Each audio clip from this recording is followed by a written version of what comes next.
Dog finds freezing child in alley. 3 years later, explosive courtroom revelation stuns everyone. The cardboard box behind the dumpster should have been empty. Officer Jake Martinez was conducting a routine patrol when his canine partner, Max, suddenly went rigid, his amber eyes locked on something in the shadows that Jake couldn't see. Max's whining grew urgent, desperate. Then Jake's flashlight beam revealed what his four-legged partner had already sensed. A tiny figure curled up in the box, shivering so violently that the cardboard walls shook.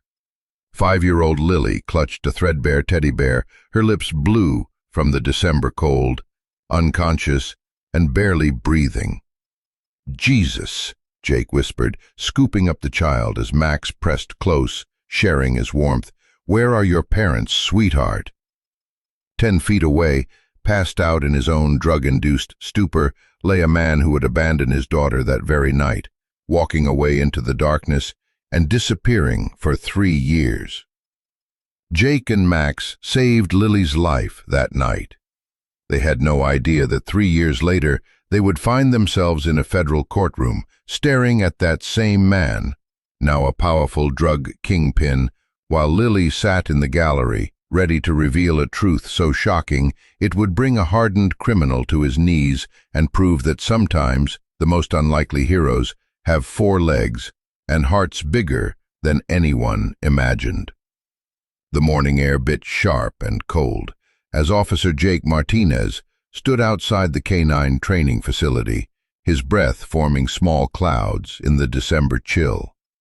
At 28, he thought he'd left his rookie nerves behind, but today they churned in his stomach like ice water. 3 years of regular patrol hadn't prepared him for this moment, the day he'd meet his new 4-legged partner. "Martinez!" Sergeant Bill Thompson's voice boomed across the yard, cutting through Jake's anxious thoughts. The burly training sergeant approached with confident strides, his weathered face bearing the kind of authority that came from 20 years of working with both dogs and cops. "Ready to meet your new partner?" Jake straightened his shoulders and nodded, though his palms were already sweating inside his winter gloves. "Yes, sir. I've been looking forward to this for months." "Good. But let me tell you something, son. Working with a canine isn't like anything you've experienced. These dogs aren't just tools or weapons. They're partners in every sense of the word. They'll save your life, and you'll save theirs. The bond you build will be stronger than any human partnership you've ever had." As they walked toward the kennel area, Sergeant Thompson continued his briefing. "The dog you're about to meet is special. His name is Max, 4 years old, German Shepherd, and one of the most intuitive animals I've ever worked with. His previous handler retired last month, so he's been waiting for the right person to step up the force. But the weight of responsibility felt crushing. What if he wasn't good enough? What if Max didn't accept him? They stopped in front of a large kennel, and Jake's breath caught in his throat. Inside sat the most magnificent German Shepherd he'd ever seen. Max was large, but not intimidating, with a thick coat of black and tan fur that gleamed even in the winter light. But it was his eyes that stopped Jake cold, intelligent amber eyes that seemed to look straight into his soul, assessing, judging, understanding. "Max," Sergeant Thompson called softly. The dog's ears perked up immediately, and he rose gracefully to his feet. "Come meet your new partner." Max approached the kennel gate with measured steps, his gaze never leaving Jake's face. There was something almost human in those amber eyes, a depth of understanding that sent shivers down Jake's spine. "He's incredible," Jake whispered, extending his hand slowly toward the gate. "That's not even the half of it," Thompson said, unlocking the kennel door. "Max has something I've never seen in 30 years of canine training. He can sense human emotions and distress like nothing I've ever witnessed.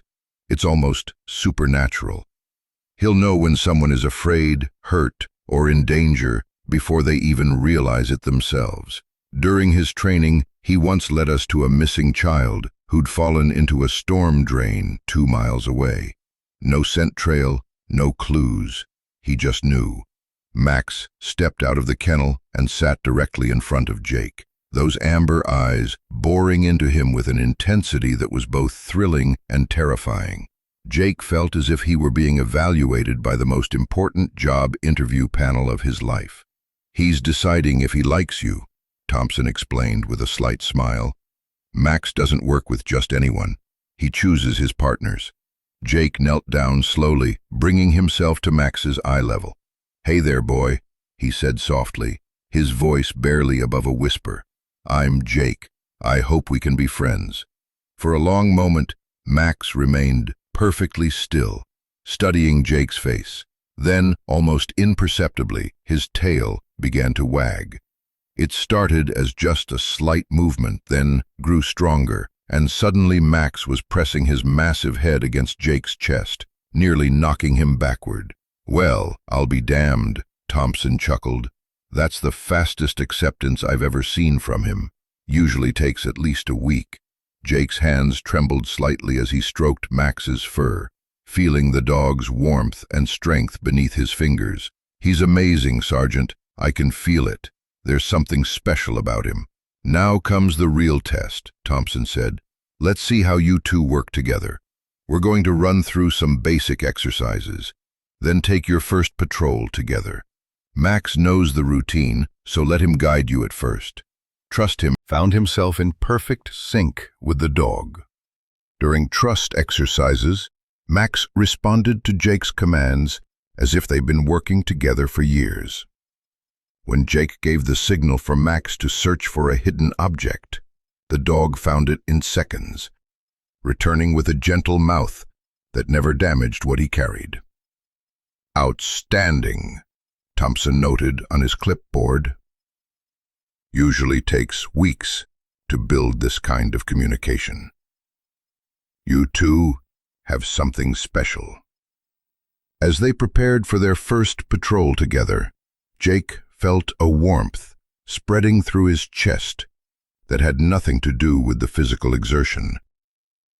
Max walked beside him with perfect heel position, occasionally looking up with those intelligent eyes as if checking to make sure Jake was okay. "Ready for the streets, partner?"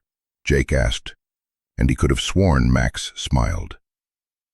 The radio crackled to life as they climbed into the patrol car. "Unit 47, we have reports of suspicious activity in the Riverside District. Proceed with caution, area known for drug activity and vagrant population." Jake looked at Max in the rearview mirror. The dog's ears were already pricked forward, alert and ready. Whatever they were about to face together, Jake knew he'd never felt more prepared or more nervous in his life. "Let's go make a difference, Max," he said, starting the engine. Neither of them could have imagined how prophetic those words would prove to be. The Riverside District looked like a war zone painted in shadows and despair. As Jake navigated the patrol car through streets littered with broken glass and abandoned shopping carts, he felt his chest tighten with each block they passed. Boarded-up storefronts stared back at them like hollow eyes, and the few working streetlights cast eerie pools of yellow light that only seemed to emphasize the darkness beyond. "Jesus," Jake muttered under his breath, watching a group of people huddled around a burning trash can. "I've never seen it this bad." In the back seat, Max was unusually alert, his head moving constantly as he tracked scents and sounds that Jake couldn't even detect. The dog's behavior was different here, more intense, more focused. It was as if he could sense the human suffering that saturated these streets like fog. "The December freeze hit hard this year," Jake said aloud, more to calm his own nerves than to communicate with Max. "Temperatures haven't been above freezing in 2 weeks. I can't imagine what it's like for people living out here." They drove slowly past makeshift shelters constructed from shopping carts, tarps, and cardboard. Some were tucked into doorways of abandoned buildings, others built in the shadows under highway overpasses. Jake had driven patrol for 3 years, but he'd never worked this district at night, never seen the raw desperation that kept. Jake asked, pulling the car to a stop. "You see something?" Max's whining intensified, and he began pawing at the window. His amber eyes were locked on something in the darkness between 2 abandoned buildings, an area so black that Jake couldn't make out any details, even with the patrol car's spotlight. "All right, let's check it out," Jake said, his heart rate accelerating. He'd learned to trust Max's instincts during their brief time together, and every cop instinct he possessed was screaming that something was wrong. They climbed out of the patrol car into air so cold it felt like breathing glass. Max immediately pulled toward the alley, his nose working frantically as he followed a scent trail Jake couldn't detect. The dog's urgency was infectious, and Jake found himself walking faster, his flashlight beam dancing ahead of them as they moved deeper into the darkness. The stench hit Jake first, a nauseating mixture of human waste, rotting food, and something else he couldn't identify. His flashlight beam revealed a maze of makeshift shelters, each one more heartbreaking than the last. Cardboard boxes reinforced with duct tape, shopping carts turned into mobile homes, tarps stretched between shopping carts to create tiny private spaces barely large enough for a person to lie down. But Max wasn't interested in any of these. He pulled Jake toward the very back of the alley, where a large industrial dumpster cast a shadow so deep it seemed to swallow light itself. "Easy, Max," Jake whispered, though his own pulse was hammering in his ears. "What are you—" Max's whine became more urgent, almost frantic. He was pulling toward something behind the dumpster, something Jake's flashlight beam hadn't yet reached. When Jake finally angled the light in that direction, his heart nearly stopped. There, in a cardboard box that had once held a refrigerator, was a little girl. She couldn't have been more than 5 years old, curled into a ball so tight she looked like a wounded animal trying to protect itself. Her clothes were filthy and far too thin for the brutal cold, and in her arms she clutched what had once been a teddy bear, but was now little more than matted fur and exposed stuffing. "Oh, my God," Jake breathed, dropping to his knees beside the box.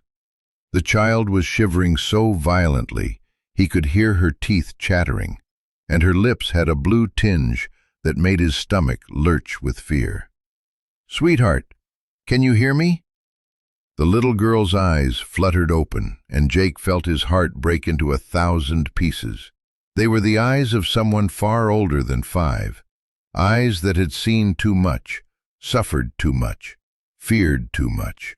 She looked at Jake with a mixture of terror and desperate hope that nearly brought tears to his eyes. Max a whine of discovery, with a gentle whine of comfort. "It's okay, sweetheart," Jake said, his voice catching with emotion. "We're here to help. Can you tell me your name?" "Lily," she whispered, her voice so quiet Jake had to lean closer to hear her.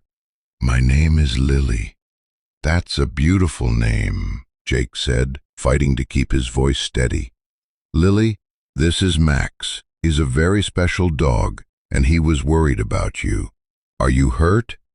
Lily shook her head slightly, but Jake could see she was in bad shape. Her skin had a grayish pallor that spoke of malnutrition.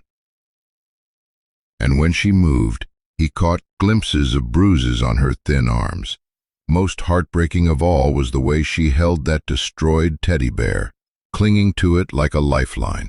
That's when Jake noticed the man, about 10 feet away, partially hidden by another cluster of cardboard and tarps, lay a figure so still Jake's first thought was that he was looking at a corpse. But as his flashlight beam swept over the scene, he saw the shallow rise and fall of breathing and the unmistakable paraphernalia of drug use scattered around the makeshift shelter. Empty needles, a bent spoon blackened with use, small plastic bags that had once contained some kind of powder. It painted a picture that made Jake's stomach turn. This man, whoever he was, had been shooting up while a 5-year-old child froze in a cardboard box just feet away. "Is that man your daddy?" Jake asked gently, though he already suspected the answer. Lily's nod was almost imperceptible, and a single tear rolled down her dirty cheek. "He's sick," she whispered. "The bad medicine makes him sleep too much." Jake felt a rage building in his chest, unlike anything he'd ever experienced. Not just anger at this man who had abandoned his child to freeze in an alley, but fury at a system that had allowed this to happen, at a world that could let a 5-year-old girl understand that her father's drug use was bad medicine. Max seemed to sense Lily's fear and Jake's anger. The dog moved even closer to the cardboard box, and to Jake's amazement, Lily reached out with one tiny hand to touch Max's fur. The gentleness of that gesture, the trust implicit in a frightened child, reaching out to a police dog, nearly undid Jake completely. "He's warm," Lily whispered, and for the first time, something almost like a smile crossed her face. "And soft." "Max is the best dog I know," Jake said, and he meant every word. He wanted to make sure you were safe and warm. As Jake knelt in that freezing alley, watching a malnourished 5-year-old find comfort in his canine partner, he realized that this moment would change everything. This wasn't just another call, another case to be handled by the book. This was a little girl named Lily, who clutched a destroyed teddy bear and called her father's addiction radio, his thumb hovering over the call button. Protocol was crystal clear. Suspected child endangerment required an immediate call to Child Protective Services. He should request an ambulance for both Lily and her father, document the scene, fill out reports, and let the system handle the rest. It was textbook procedure, and exactly what his training demanded. But as he looked down at Lily, still shivering in that cardboard box, still clinging to her threadbare teddy bear, something in his chest twisted painfully. He'd seen what happened to kids who went into the system. The overcrowded group homes, the revolving door of foster families, the way children got lost in bureaucratic shuffling while social workers juggled impossible caseloads. Max seemed to sense his internal struggle. The German Shepherd had positioned himself as a protective barrier between Lily and her unconscious father, and his amber eyes kept moving between the child and Jake with an intensity that was almost human. It was as if the dog was communicating something crucial, something that couldn't be expressed in words. "What do you think, partner?" Jake whispered to Max. "What are we supposed to do here?"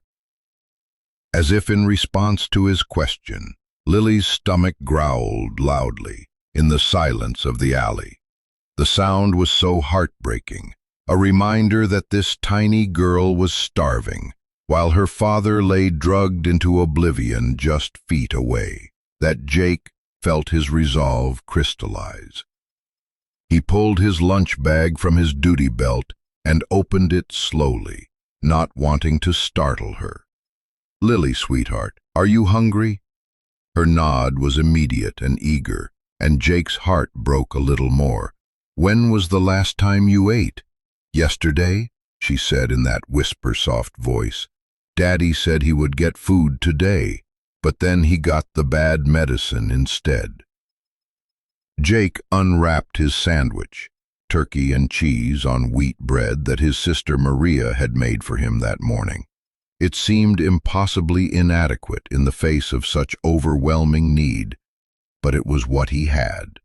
"Here, honey," he said, offering half to Lily. "It's good. My sister makes the best sandwiches."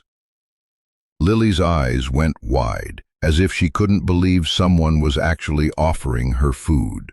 She reached out with hands that shook from more than just cold, accepting the sandwich with a reverence that nearly brought Jake to tears. Max moved closer, settling his large body against the side of the cardboard box. Almost immediately, Lily's shivering began to subside as she absorbed warmth from the dog's thick coat. She took small, careful bites of the sandwich, as if she was afraid it might disappear if she ate too. That called to his deepest protective instincts. That's when Jake noticed something that made his decision for him. As Lily ate, she carefully broke off small pieces of sandwich and offered them to Max. This starving child, who probably hadn't eaten in over a day, was sharing her food with a dog she'd met 5 minutes ago. "He might be hungry too," she explained when she saw Jake watching. "Sharing is nice." The simple goodness of that gesture, a 5-year-old's instinct to care for others, even when she had almost nothing herself, hit Jake like a physical blow. How could he turn this child over to a system that might separate her from the few people who showed her kindness? How could he follow protocol when protocol meant walking away from someone who so clearly needed help? Max accepted the offered food gently, his careful mouth taking the small pieces without ever touching Lily's fingers. The dog's tail wagged softly, and Lily giggled, the first truly happy sound Jake had heard from her. "He likes it," she said with wonder. "He's smiling." "Dogs don't really smile, but Max is definitely happy," Jake said, "and I think he really likes you." As if to prove the point, Max carefully placed his head on the edge of the cardboard box, close enough that Lily could pet him, but not so close as to crowd her small space. The child immediately began stroking his fur, and the contentment on both their faces was unmistakable. Jake made his decision in that moment. Not the decision his training demanded, not the choice that would look good in reports, but the decision his heart knew was right. "Lily," he said carefully, "I need to check on your daddy, okay? But I want you to know that Max and I are going to come back and see you again. Very soon. Tomorrow night, in fact. Would that be okay?" Her face lit up like Christmas morning. "Really? You'll come back?" "I promise," Jake said, and felt the weight of that promise settle into his bones. "Max wants to make sure you're okay, and so do I. We're going to be friends, the three of us." Lily hugged her teddy bear tighter and nodded enthusiastically. "I'd like that. Max is the nicest dog ever, and you're really nice too." Jake stood and approached Lily's father with a mixture of disgust and professional duty. The man was deeply unconscious, his breathing shallow but steady. Jake checked his pulse, weak but regular, and noted the track marks on his arms, the paraphernalia scattered around his makeshift shelter. This was clearly a chronic user, someone who had chosen drugs over his daughter's well-being time and time again. But as Jake prepared to call for medical assistance, the man stirred. His eyes opened slowly, unfocused and bloodshot, struggling to make sense of his surroundings. "What the hell?" he mumbled, trying to sit up and immediately fall gut. "Sir, your daughter is—" "My daughter?" The man's laugh was bitter and slurred. "I don't have a daughter, not anymore. Kid's better off without me anyway." Jake felt his hands clench into fists. "That little girl is 5 years old, and she's been taking care of herself while you shoot up. She's starving and freezing, and she's been protecting you while you're unconscious." The man struggled to focus his eyes on Jake, then on Lily, who was watching the interaction with wide, frightened eyes, while continuing, to pet Max. For a moment, something almost like regret flickered across his features. "She's tough," he mumbled. "Tougher than me, better than me." Then his expression hardened again. "But I never asked for this, never asked for any of it. Kid would be better off if I just disappeared." "That's exactly what you've already done," Jake said, his voice tight with controlled fury. "You disappeared into a needle and left her to survive on her own." Marcus, for that was his name, though Jake wouldn't learn it for years, struggled to his feet, swaying dangerously. "Mind your own business, cop. We don't need your help." He stumbled past Jake, toward the mouth of the alley, not even glancing at his daughter. Lily called out softly, "Daddy, wait!" But Marcus kept walking until the darkness swallowed him whole.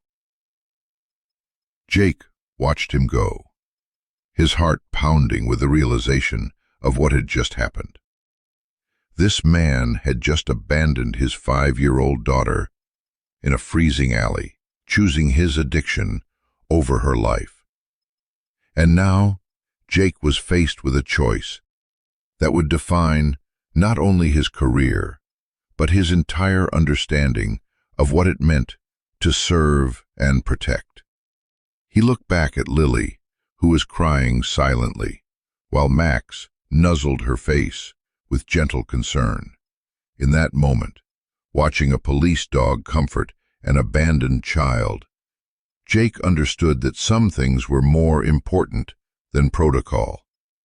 "It's okay, sweetheart," he said, kneeling back down beside the cardboard box. "Max and I are going to take care of you. That's a promise." As he spoke those words, Jake felt the beginning of something that would change all their lives forever, an unspoken pact between a police officer, his canine partner, and the forgotten children of the streets.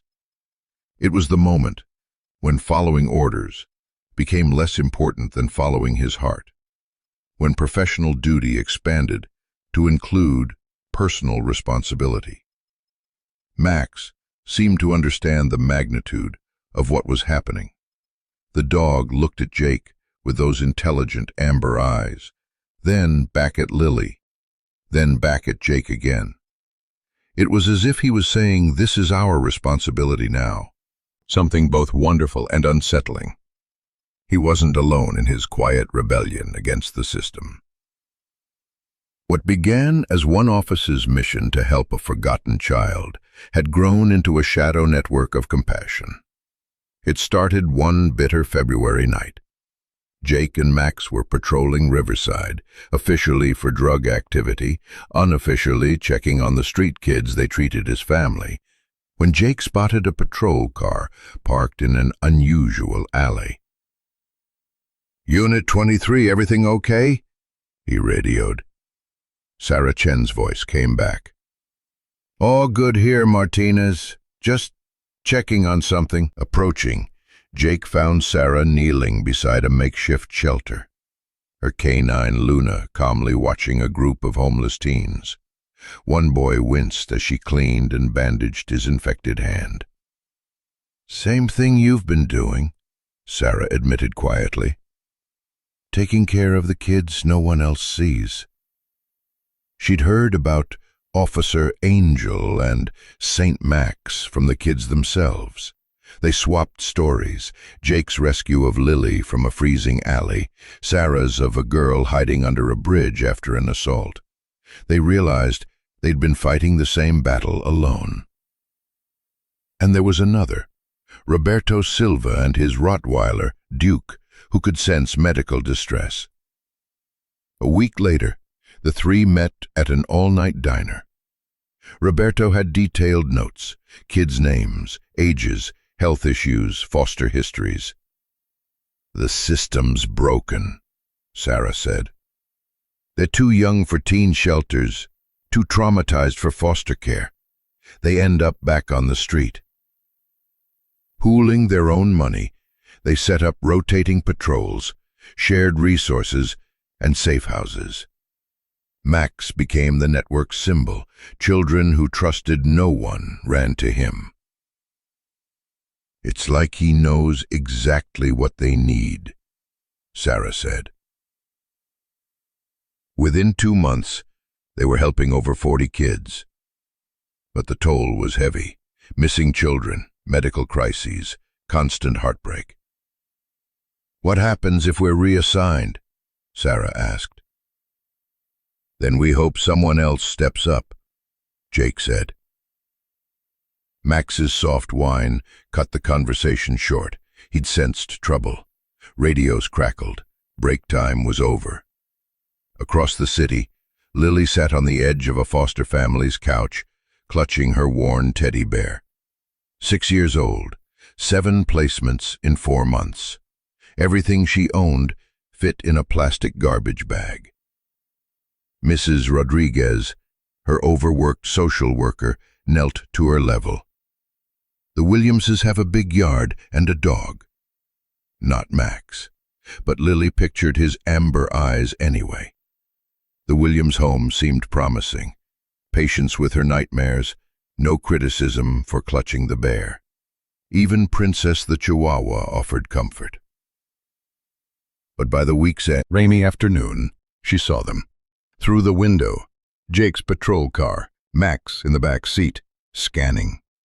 Lily pressed her face to the glass, waving wildly. The car slowed, Max's head turned, then they were gone. That night, she whispered to her bear about her father, how he once read her bedtime stories before. The bad medicine changed him. She didn't understand addiction, only that love had turned into absence. Later, she asked Mrs. Rodriguez, "Do you know Officer Jake and Max? Could I see them again?" "It's better to focus on your foster family," came the gentle dodge. So Lily waited by the window, told her bear stories about Max, and refused offers of a new toy. The bear's tears and missing eye weren't flaws. They were proof she'd survived. Her nightly prayer was always the same: "Please, Max, don't forget me." She didn't know that just 15 blocks away, Jake lay awake, thinking about her, making plans. 2 years earlier, Marcus Chen had walked away from that same alley, and from Lily. He'd reinvented himself as a drug lord, operating from a penthouse with a sweeping view of the city. From this height, the homeless camps were just distant shapes. But in the quiet hours, memories slipped past his defenses. Lily, in pink elephant pajamas, climbing onto his lap with Goodnight Moon. Her giggles, her whispered, "I love you, Daddy." Back then, he believed he could be the father she needed, but back pain pills turned into dependency, into drugs that dulled not just pain, but hope. The morning he found her in a cardboard box, watching him with resigned eyes, he told himself she was better off without him. Walking away felt like protection. Truthfully, it was cowardice. "Boss," Tommy Nguyen, his lieutenant, interrupted. "Shipments in, distributions ready, but cops hit 3 of our points tonight. K9 units found stashes no one else could."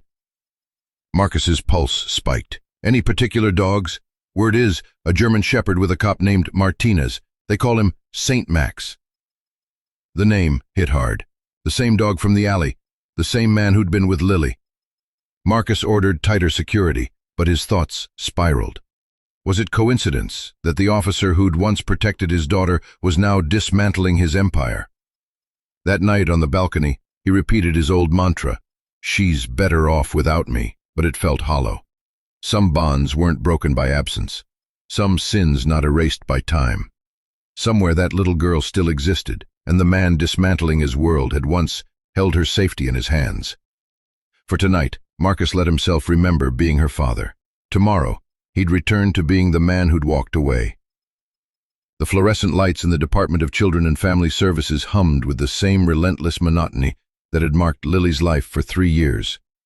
At 8 years old, she sat in a too big plastic chair, feet dangling, clutching her worn teddy bear, the one thing no one had taken away. Across the scarred desk, Ms. Rodriguez flipped through a thick manila folder. "There's been a mistake," she said softly. "The state computer thinks you're 18, aged out of foster care. Lily didn't understand all the words, but she knew the tone. "What does that mean?" "It means I can't authorize payment for your care or place you in another home," Ms. Rodriguez admitted. "I've been fighting it for weeks." The Garcias, Lily's 15th placement in 3 years, had been kind, but couldn't afford to keep her. Soon, Lily stood on the curb with her garbage bag of belongings. Mrs. Garcia hugged her, crying. Mr. Garcia pressed a $20 bill into her hand. Shelters were full. Emergency housing had been cut from the budget. With no other option, Ms. Rodriguez drove her to the Riverside district. "I'll come back tomorrow," she promised, handing Lily her card. Lily found an abandoned building she remembered from before foster care. She chose a corner, away from dangerous adults, and curled around her bear. That's where Jake and Max found her 6 hours later. Jake's flashlight beam stopped on the small figure in the corner. "Lily?" She looked older, thinner, but when she saw Max, her face lit. "Max, you remembered!" Jake knelt, throat tight. "Of course we did. We've been looking everywhere." Seeing her there, Jake vowed she would not be failed again. Weeks later came the storm of the century. -15 degrees, wind chills near -30. In the back seat, Max scanned the streets, tail twitching. They hadn't seen Lily in days. She kept moving to survive. Max whined, staring toward an alley. Jake followed, the cold cutting through his jacket. Past collapsed cardboard shelters and frozen carts, Max pulled toward a snow mound. It rose and fell slightly, breathing. Jake dropped to his knees, brushing away snow. "Lily, can you hear me?" Her face was blue, lips nearly black, curled around her teddy bear, unconscious. "Unit 47 to dispatch," Jake radioed, wrapping her in his jacket. 8-year-old female, severe hypothermia, need ambulance now. In the patrol car, he held her close, Max pressing against them for warmth. "You found her, Max. You saved her." At the hospital, Dr. Sarah Kim told him. "She's stable, minimal frostbite, malnourished, dehydrated, but she'll recover." Then, eyeing him, "What's your relationship to her?" "I've been trying to help her navigate the system." "The system that left her on the streets?" Dr. Kim said. "Transformed. Folding cots, blankets, a kitchen corner, secure locks." Jake's sister Maria had convinced the pastor to let them use it, quietly. Their underground network had grown. Dr. Kim's team of medical staff, Roberto's social worker wife, Elena, Sarah's construction-skilled husband, and at the heart, the 3 canine units, Max, Luna, and Duke, could sense hypothermia before symptoms showed, detect malnutrition by scent, pick up on emotional distress. Dr. Kim called them the early warning system. "The kids need a way to signal trouble," Elena said. Roberto showed hand signs and code phrases. "I'm looking for St. Max," meant they were part of the protected community. "It's like an underground railroad," Sarah said. She was right. Max, always watchful, seemed to know exactly what each child needed: playfulness, calm, or silent guard duty. "He's learning," Dr. Kim observed. "Yesterday he caught early pneumonia in a girl I might have missed." They now helped about 60 kids nightly, but hundreds more were out there. "We need to train them to help each other," Maria suggested. Jake nodded. Lily was already teaching younger kids survival skills. Rumors at the hospital meant risk. Missing medications, fewer street kids showing up in ERs, If discovered, they could lose everything. Are we putting them at risk? Sarah asked. Roberto shook his head. If my daughter were on the streets, I'd want someone breaking rules to keep her alive. Jake looked at Lily, asleep on a cot, teddy bear clutched tight. The system isn't broken, he said. It's doing exactly what it was built to do. Protect itself.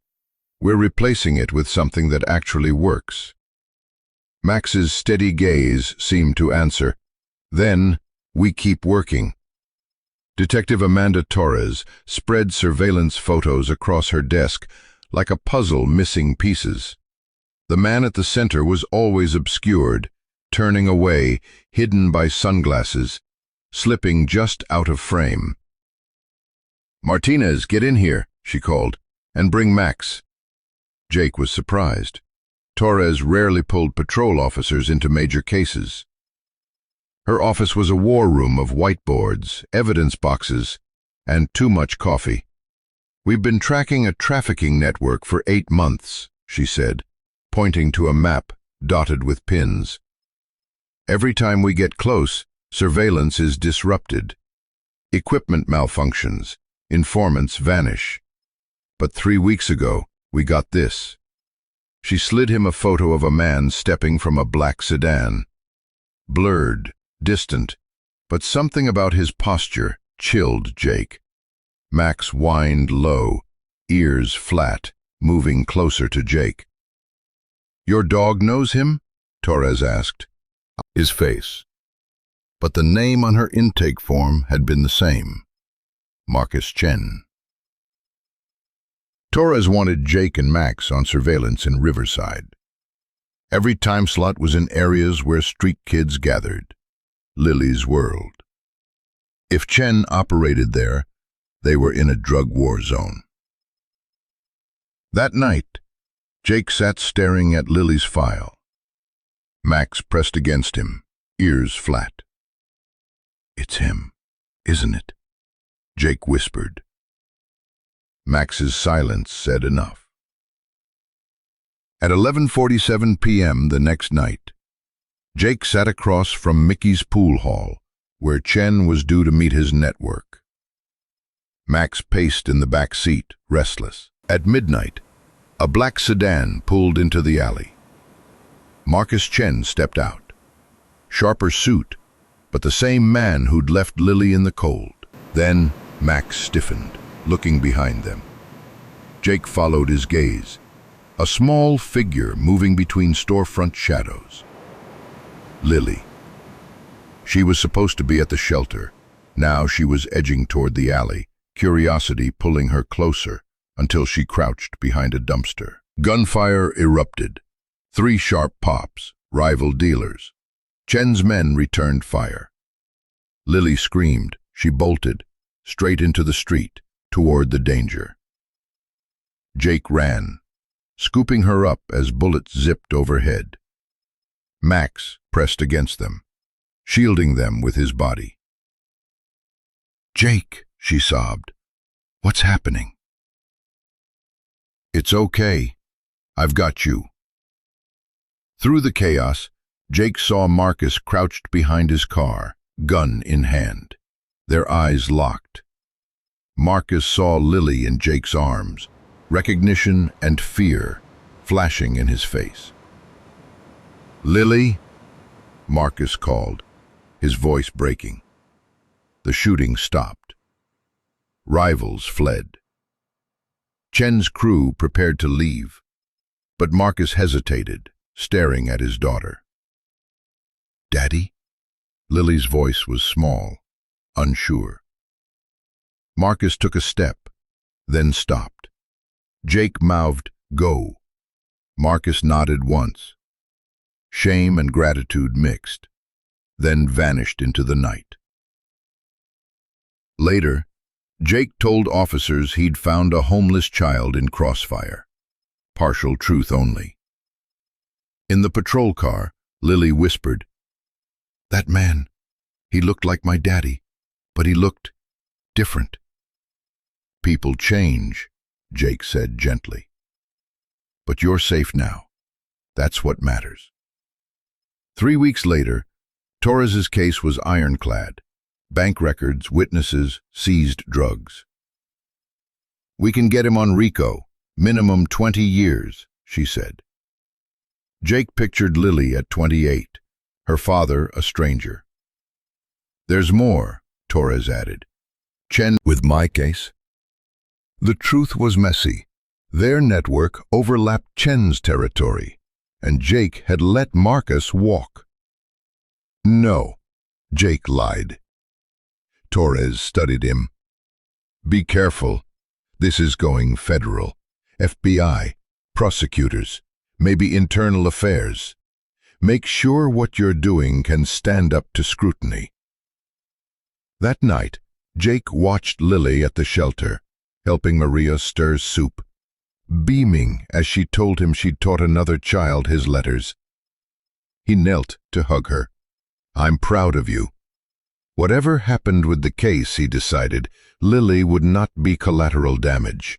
He would stand between her and the world, even if the walls closed in and everything came crashing down. Max settled at her side, eyes steady. The storm was coming, and they all knew it. Pre-dawn lay over the city like a heavy blanket as Jake steered through empty streets toward the staging area. In 13 minutes, coordinated raids would hit 6 sites tied to Marcus Chen's drug network. 42 officers, 8 K-9 units, federal agents, enough to take down a small army. Max paced in the back seat, restless. He seemed to know today was different. The lot behind an abandoned warehouse buzzed with last-minute checks. SWAT officers reviewed building layouts. Federal agents huddled over maps. Detective Torres, in tactical gear, handed Jake a floor plan. "You and Max are on the primary target. Chen's penthouse, 32nd floor. We think he sleeps there most nights. Max searches for stashes. You make sure he can't surprise us." Jake noted the escape routes, the defensive positions. Max stared toward the building, ears forward, posture tense, the way he stood when he sensed a child in distress. At exactly 5 a.m., they breached the penthouse. Luxury everywhere, a fortress built on human suffering. They found Marcus in silk pajamas, fit and sharp, but haunted. "Marcus Chen, you're under arrest," Torres said. Marcus fought like a man with nothing left to lose. It took 3 officers to pin him. "You don't understand. I have a daughter. She needs me." Max ignored his search duties, pacing and whining, returning again and again to sit in front of Marcus, staring at him. "I know you," Marcus said to Jake, panic in his eyes. "You were there that night. You found her. Is she okay?" Jake hesitated. Then, "She's safe, alive and safe." Relief broke across Marcus's face before they led him away. Later that morning, in the St. Margaret's basement, Lily mended her teddy bear. Jake knew she'd hear about the arrest. Better from him than a news flash. "Your father's alive." "Good," she said. "If he hurt other families, he should go to jail." Her hands trembled, tears rising despite her brave tone. "It's okay to be sad," Jake told her. She collapsed against Max, sobbing. The other children drifted close with silent comfort. By evening she was calm and determined. "I want to see him, not to go back, but so he knows I survived." 3 months later, the courthouse steps teemed with reporters. Inside, Operation Clean Sweep was about to put Marcus away for life. Jake's testimony was supposed to be routine. Max's role in drug seizures, K-9 protocols, nothing that would expose their underground network. Then he saw Ms. Rodriguez, and Lily beside her, hair neatly braided, navy dress, spotless. "Are you sure?" Jake asked. "I need him to see me," she said simply. Court reconvened. Marcus sat at the defense table in an expensive suit, scanning the gallery. When his eyes found Lily, his composure cracked. He mouthed her name, eyes wet. Lily didn't smile or wave. She just met his gaze, steady and unreadable.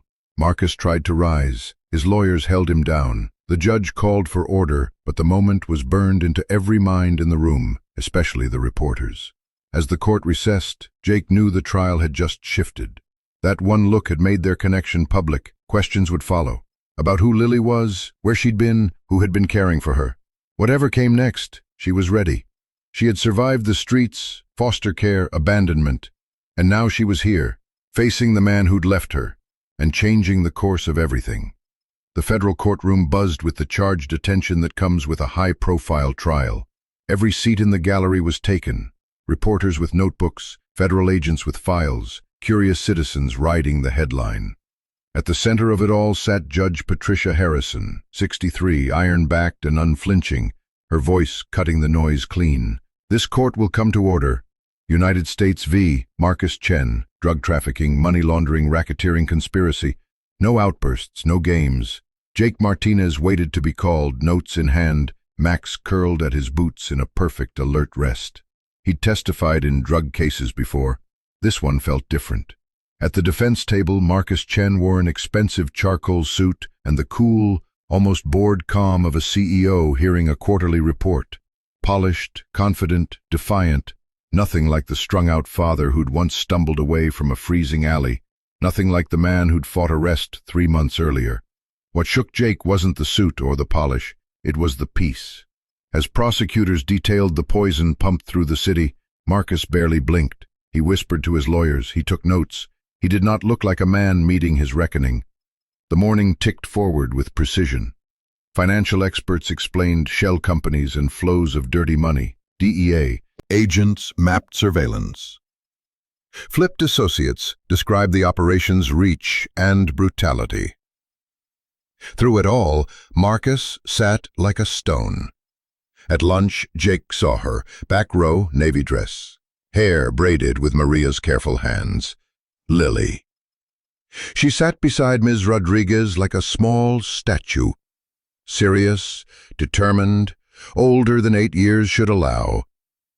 She had insisted on coming. She was here to see the truth. Marcus hadn't noticed. From his chair, the back rows stayed invisible. He kept the same cool posture, oblivious to the child he'd abandoned sitting less than 50 feet behind him, watching. Ms. Rodriguez caught Jake's eye and gave a small, steady nod. She knew the risk. She also knew why Lily had to be there. Afternoon. The United States calls Officer Jake Martinez and his canine partner, Max. The room sharpened. Jake rose, Max at heel. State your name and occupation. Officer Jake Martinez, Metropolitan Police Department, Canine Unit. Badge 2847. And your partner? Max, 4-year-old German Shepherd. Narcotics detection, suspect apprehension, search and rescue. He didn't add, protector of kids the city forgot, intuitive guardian who could smell fear and grief as surely as fentanyl. Walsh, the federal prosecutor, walked him through the October raids. Describe your role. Max and I searched the defendant's penthouse. Max located approximately 15 kilos hidden behind a false wall. As Jake spoke, Max's head turned, ears pricked toward the defense table. He was alert, intent, interested in the man in the suit. Jake felt it, the dog's attention tightening like a wire. Officer Martinez, Walsh asked, describe Max's behavior during the search. Careful now. He performed with his usual thoroughness, Jake said, true but incomplete.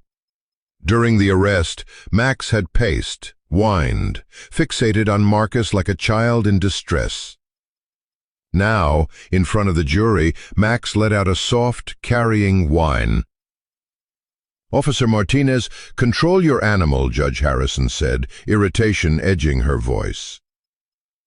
Max, Jake whispered, hand on the dog's head. Max stood, stepped away from the witness stand, and padded straight toward the defendant. "Max, heel," Jake ordered. The dog ignored him, sat squarely in front of Marcus and stared up into his face, steady, unblinking. Murmurs rippled. Harrison's gavel snapped down. "Bailiff!" Max didn't flinch. He returned to Jake at the officer's sharp command. Then pivoted and went back again. Sat and began a soft, continuous whine. The sound filled the silence like a sigh built. Cop on the record, rescuer off it, splinted. Everyone had heard Marcus recognize the dog. "Order!" The judge's gavel cracked. "Remove the dog. Contempt if necessary." The bailiff approached.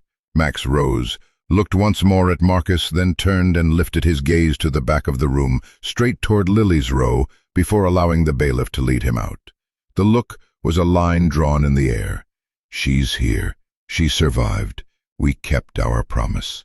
Silence settled in the aftermath, heavy and complicated. The confident suit at counsel table looked suddenly like a costume.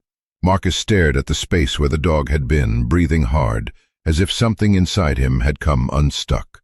Judge Harrison scanned the room, reclaiming control. "Members of the jury, you will disregard the defendant's outburst and any speculation." "Your Honor." The voice was small from the back, a raised hand, a navy dress, heads turned. Ms. Rodriguez tugged at Lily's sleeve. Lily stood anyway. "Your Honor," she said, stronger now. "Max knows my daddy." The words dropped like stones in water. Ripples everywhere, reporters leaning, lawyers freezing, the gallery collectively inhaling. For a heartbeat, the federal courtroom wasn't about kilos or Rico. It was about a girl and a father and a dog who would not obey when obedience meant betrayal.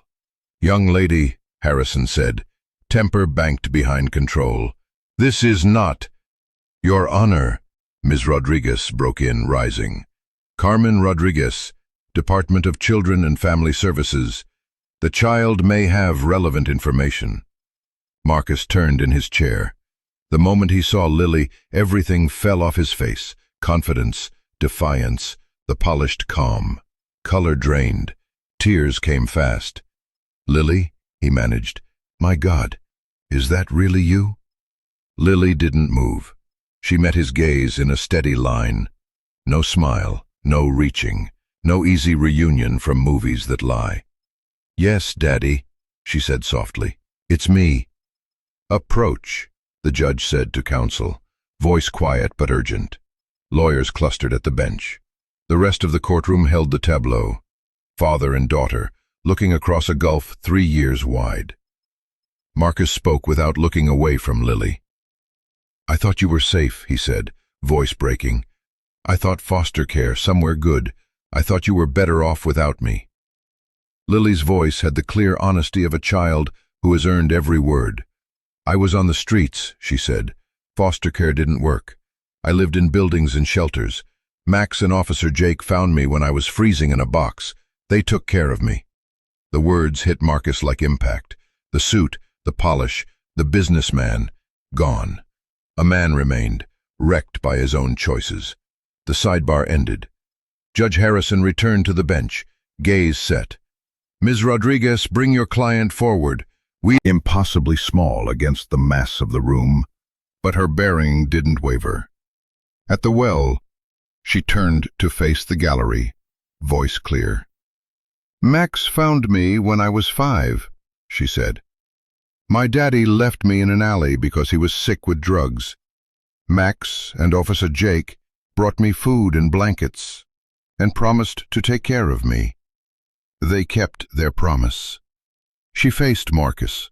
No hatred, no forgiveness, just truth. "Max remembers everyone he helps," she said. "That's why he kept sitting by you. He remembers finding me, and he remembers you walking away. He knows you're my daddy. He knows you left me to freeze." The room erupted. Gasps, phones, reporters whispering into recorders. Harrison's gavel hammered for order, but the human story had overtaken the legal script. A federal trial had become something else, an inventory of what we owe to the people who trust us with their lives. When quiet returned, it was the fragile kind. Judge Harrison looked from Lily to Rodriguez to Jake. She had spent a career protecting process. Now process had intersected with a truth too large to ignore. "Officer Martinez," she said, measured, "return to the stand." Jake rose. Max was gone from the room, but his absence was as loud as his defiance had been. "Officer," the judge continued, "you will answer counsel's questions. You will also be prepared to answer mine regarding your involvement with this child." Jake's mouth was dry. He nodded. Walsh stepped in first, recalibrated.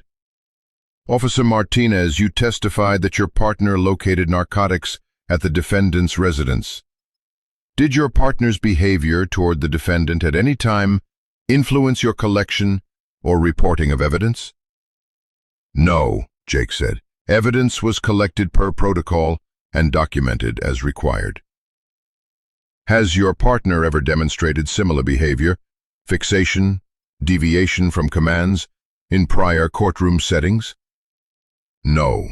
Walsh paused, then gently, "Officer, without breaching confidentiality of minors, can you explain the nature of your partner's bond with vulnerable children?" Jake looked at Lily, at Ms. Rodriguez, at Judge Harrison. "Max recognizes distress," he said simply. "He responds to it. He remembers." Defense rose, seizing the opening. "Officer Martinez, are you currently, or have you been, engaged in any extra-legal activities that could compromise your objectivity or taint this investigation?" "Objection!" Walsh snapped. "Speculation. Character attack." "Sustained," Harrison said. "Counsel, tread carefully." Defense pivoted. "Did you at any point permit the defendant to evade arrest?" Silence tightened. "Jake, off the record of these charges and without prejudice to the jury's deliberations, I will need to understand the scope of your involvement with informal care networks for minors." "We will address that at a later time." "Yes, Your Honor." She turned to Lily, voice softening a fraction. "Miss Lily, you have done a very brave thing. You may return to your seat." Lily nodded and walked back, the room parting around her like water. People watched her with expressions Jake had seen on the street: awe, sorrow, a complicated respect. When she sat, Max's absence seemed to fill the space beside her. Jake imagined the dog outside the courtroom door, waiting, ears tuned to the heartbeat he knew best. Proceedings resumed, but nothing was the same. The jury had heard about kilos and cash and conspiracies. Now they had seen a father weep, and a child refuse to look away. Reporters wrote furiously. Lawyers recalculated. The judge, who had warned against outbursts, had made room for truth. In the corridor afterward, the noise rushed back. Voices, cameras, questions. Jake stepped aside with Ms. Rodriguez and Lily. "You okay?" he asked. Lily nodded. "Max knew what to do," she said. "He always knows." Jake swallowed. "He does." Across the marble, Marcus was being led out by marshals. He looked over just once toward the back row where Lily had sat. He mouthed, "I'm sorry." A useless phrase, a necessary one.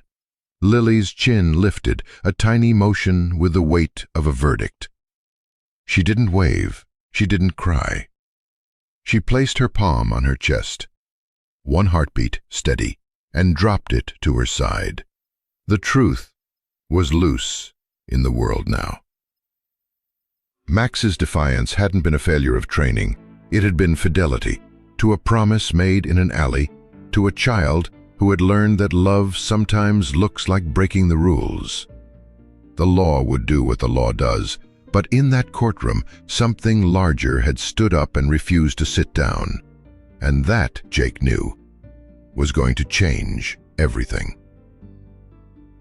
The witness stand seemed to swallow Lily as she climbed the 3 steps, one careful hand on the rail. At 9, her birthday had come during the long months before trial. She barely reached the lowered microphone. Judge Harrison had ordered a booster so the jury could see her, but even lifted, she looked impossibly small against the machinery of federal justice. The room fell so quiet the ventilation sounded loud. 200 faces turned toward the child, who had just tied together the defendant, the officer, and the police dog whose defiance had stopped court in its tracks. Reporters held pens above paper, afraid even to scratch.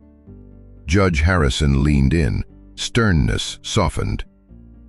"Lily, do you understand where you are?" Rodriguez told me to tell the truth about my daddy and about Officer Jake and Max. She said it might help other kids like me. The judge glanced at both counsel tables. Plans were unraveling on every face. "You're safe here," she told Lily. "Take your time. If you need a break, say so. All right?" "Yes, ma'am." "Can you tell us about the man at that table?" Lily looked straight at Marcus, who was leaning forward, tears already tracking his face. "That's my daddy. His name is Marcus, but I called him Daddy before the bad medicine made him sick." The words landed like blows. In the gallery, even hard-bitten agents blinked hard.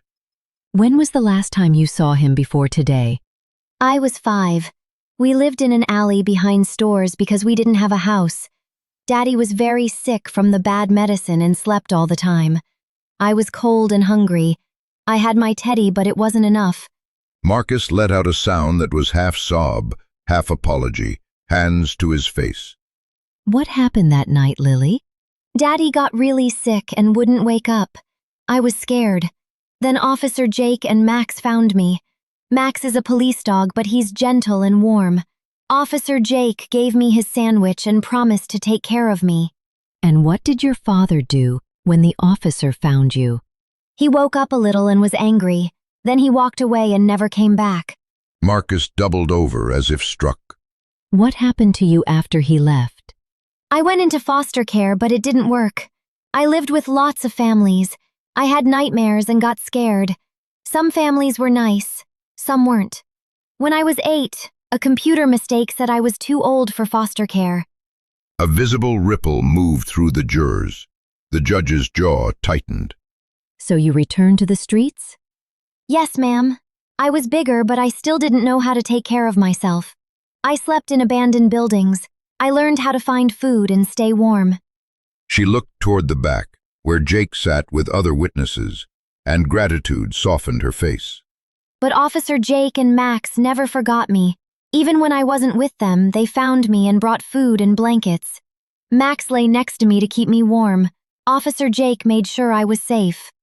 The courtroom held its breath. "Can you tell us more about how they helped?" Harrison asked. Lily didn't hesitate. Max saved my life every winter night. When it was so cold, I thought I might die. He shared his warmth. When I was so hungry I couldn't think, Officer Jake brought food. When bad people tried to hurt me, Max protected me.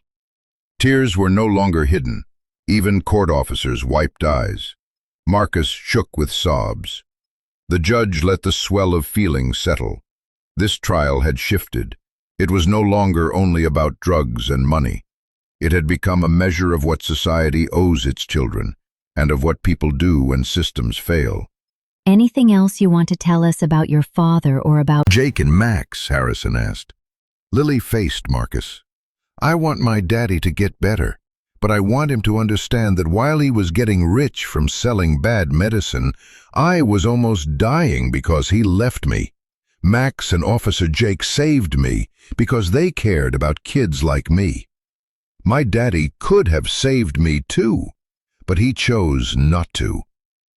The truth hung like a verdict no cross could budge. Prosecutor Diana Walsh stepped in carefully. "Lily, were there other officers who helped you?" Lily's face brightened. "Yes, Officers Sarah and Luna. Luna's really pretty and finds kids who are hurt. And Officer Roberto and Duke. Duke looks scary but is gentle. He can tell when someone is sick before they do."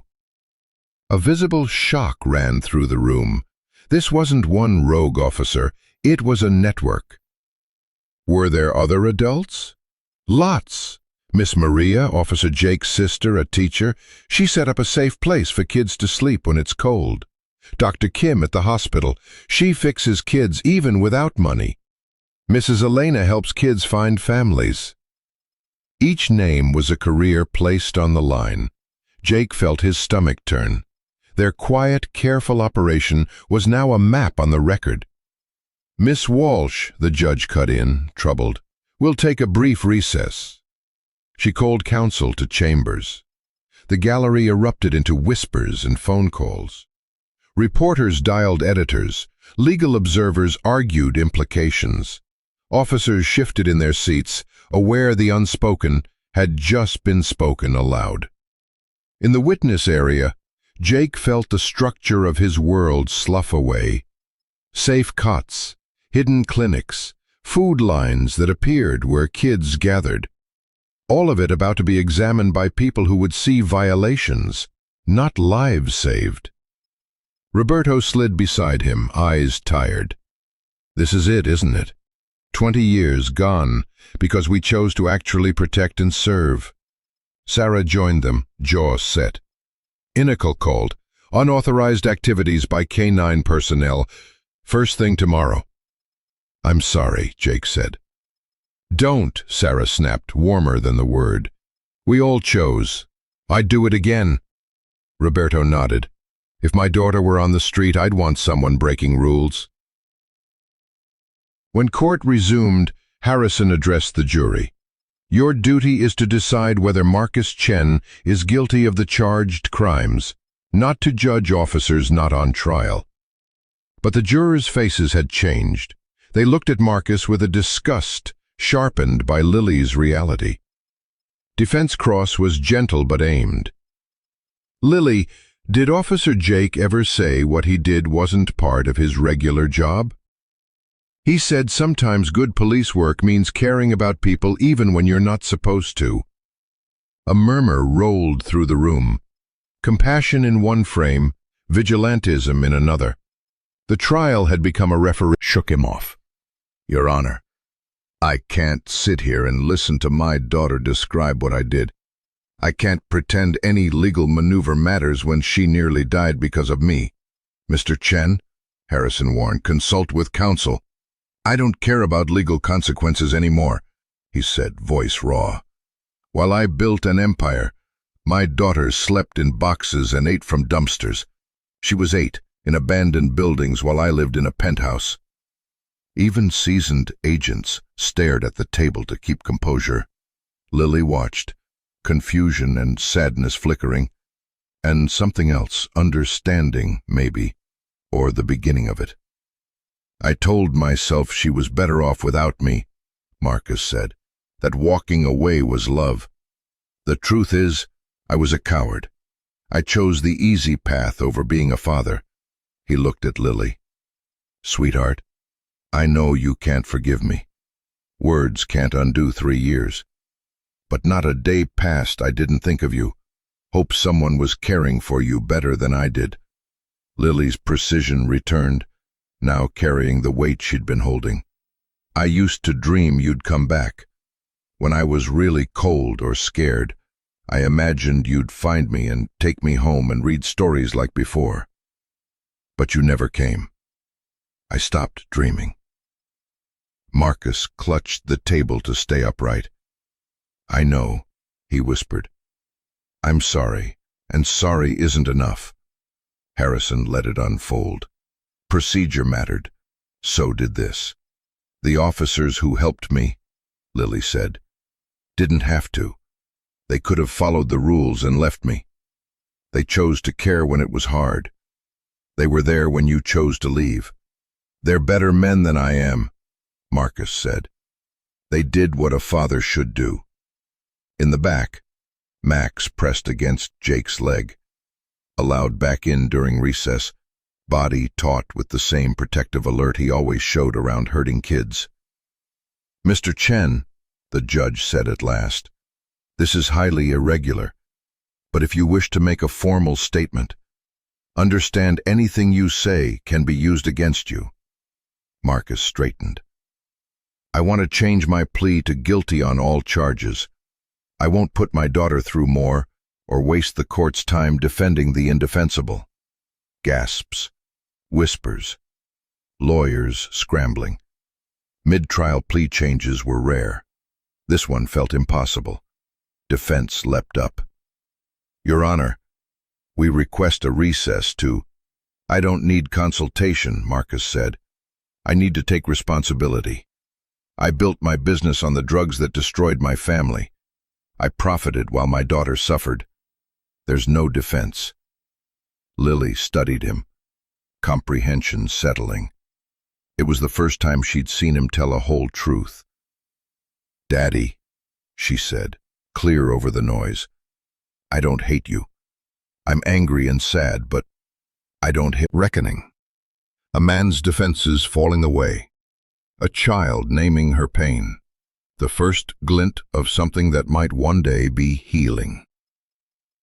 Jake felt Max lean harder into his leg, gaze fixed between Lily and Marcus. Even with apology laid bare, wounds like these didn't close in a single hearing. Marcus's confession was necessary. It was also only a start. Judge Harrison set her gavel down, voice composed. "The court will accept the defendant's request to change his plea, subject to a full colloquy. The jury is excused pending further instruction." She turned to Lily. "Miss, thank you for your courage. You may step down." Lily nodded, climbed from the booster, and returned to Miss Rodriguez. As she passed, Max stood, touched her hand with his nose, and sat again. Guard at ease, promise intact. Reporters would file stories about Rico and kilos and an unprecedented plea. But everyone who had sat in that room knew the real headline. Max's defiance hadn't been a failure of training, it was fidelity. To a promise made in an alley, to a child who learned that love sometimes looks like breaking rules. The law would do what the law does, and beyond it, people, fallible, stubborn, brave, had chosen to keep a little girl alive. Whatever inquiries came, internal affairs, federal reviews, career endings, Jake could live with them. The children were alive. Lily was alive. That was the measure that mattered. As marshals led Marcus away, he looked back only once, mouthing, "I'm sorry." Lily didn't wave. She set her palm against her chest, one steady heartbeat, and let it fall. Truth had entered the record. Everything would change. The courthouse steps thrummed with cables and camera lights as crews from across the region scrambled for position. Less than 24 hours after Marcus Chen's stunning plea switch and public confession, the city buzzed with arguments about justice, redemption, and what institutions owe the children they fail. Inside Courtroom 4A, Judge Patricia Harrison prepared to accept the plea with the weight the moment deserved. The man who stood before her barely resembled the sleek defendant from days earlier. The suit was gone, replaced by orange. The coiffed hair had surrendered to jail flatten, and his eyes, hollow, unguarded, belonged to someone who had finally stopped running from the truth. "Mr. Chen," Harrison said, voice even, "you intend to plead guilty to conspiracy to distribute controlled substances, money laundering, racketeering, and multiple counts of drug trafficking. Do you understand you are waiving trial and accepting responsibility?" "Yes, Your Honor," Marcus said, His voice held addiction crisis. "Your Honor," Marcus said, turning toward the packed gallery, toward the first row, where Lily sat between Miss Rodriguez and Maria. "I built my empire on the poison that destroyed my family. While my daughter froze in abandoned buildings and ate from dumpsters, I lived in luxury, paid for by other people's misery." The words indicted not just a man, but a culture that let the contradiction stand. "I told myself staying away protected her," he said. "Truth is, I was protecting myself from the hard work of recovery and fatherhood. I chose the easy path, crime, over the difficult one, love." Reporters scribbled. Cameras drank it in. This wasn't a negotiation, it was a reckoning. And yet, a second story moved in parallel. Lily's testimony had ripped the tarp off an unofficial network. Canine officers Jake, Sarah, and Roberto, a small army of teachers and nurses, and a quiet backbone of donors, all working around dead systems to keep kids alive. Internal Affairs launched an investigation. So did the FBI. Federal prosecutors asked whether compassionate workarounds were crimes. On paper, violations abounded: unauthorized use of equipment and time, unpermitted shelters, pooled personal funds, off-book coordination with civilians and hospitals. In the lives that had been saved, each infraction was a lifeline. The city chose. In hours, hashtag St. Max trended. So did hashtag Heroes in Blue. Local features widened to national coverage. Dr. Sarah Kim, emergency pediatrician, summarized the ethic in a single sentence: "We took an oath to do no harm. Watching children die while paperwork moves, that is harm." Mayor Jennifer Santos called a press conference. If officers felt compelled to act outside channels to save lives, the failure is systemic. We must do better. A task force formed. Legislators drafted bills to clean up the data fiascos that aged out elementary schoolers and to hardwire coordination among police, DCFS hospitals, and schools. Then, Walsh stepped to the courthouse microphones. The plaza quieted. After extensive review, she said, "This office will file no criminal charges against the officers who aided homeless children. Their methods were unauthorized. Their intent was protection of the vulnerable." Cheers erupted, but Walsh lifted a hand. "We cannot be a city where safeguarding children depends on individual acts of civil disobedience, however noble. Reform must be structural. Policy must catch up to conscience." Reporters swiveled to Jake. What next? He didn't answer. His eyes were on Lily, steady beside Max. The seat. Marcus. Shackled, humbled. Off to the shoulder, by Lily's request, Jake and Max. The dog lay at her feet, eyes flicking between father and daughter like a guardian, measuring distance and intent. "This is highly unusual," Harrison said gently. "But given these facts, and Mr. Chen's desire to make amends, we'll explore whether some safe, positive contact is possible." Marcus didn't look away from Lily.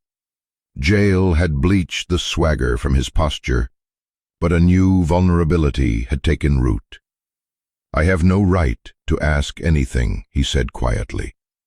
"I abandoned you when you needed me most, and I built wealth while you nearly died. If there's any chance to earn even the smallest place in your life, I'll do the work." Lily's gaze was level, the practiced evaluation of someone who had learned the difference between words and actions. "What do you want from me, Daddy?" The word landed like a remembered warmth. Marcus flinched, then swallowed. "I want to earn the right to hear you call me that," he said.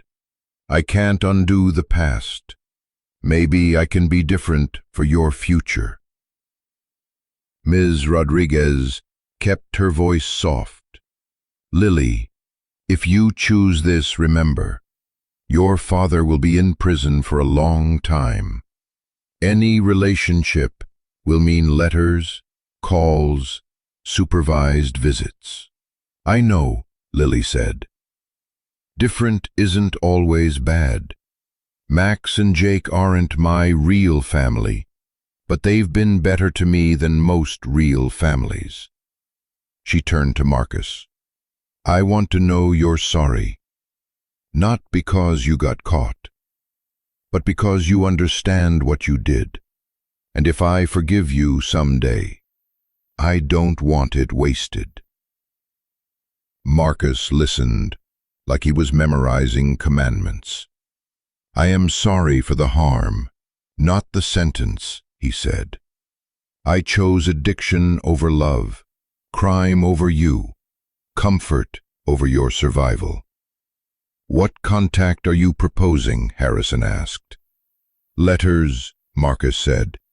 "All supervised. I want to tell her about her mother, about before. I want her to know where she comes from, even if I can't be where she's going. And in return, I'll spend my time trying to repair what I broke, beyond Lily. I'll work with programs that keep kids off the path I helped pave." Jake cleared his throat.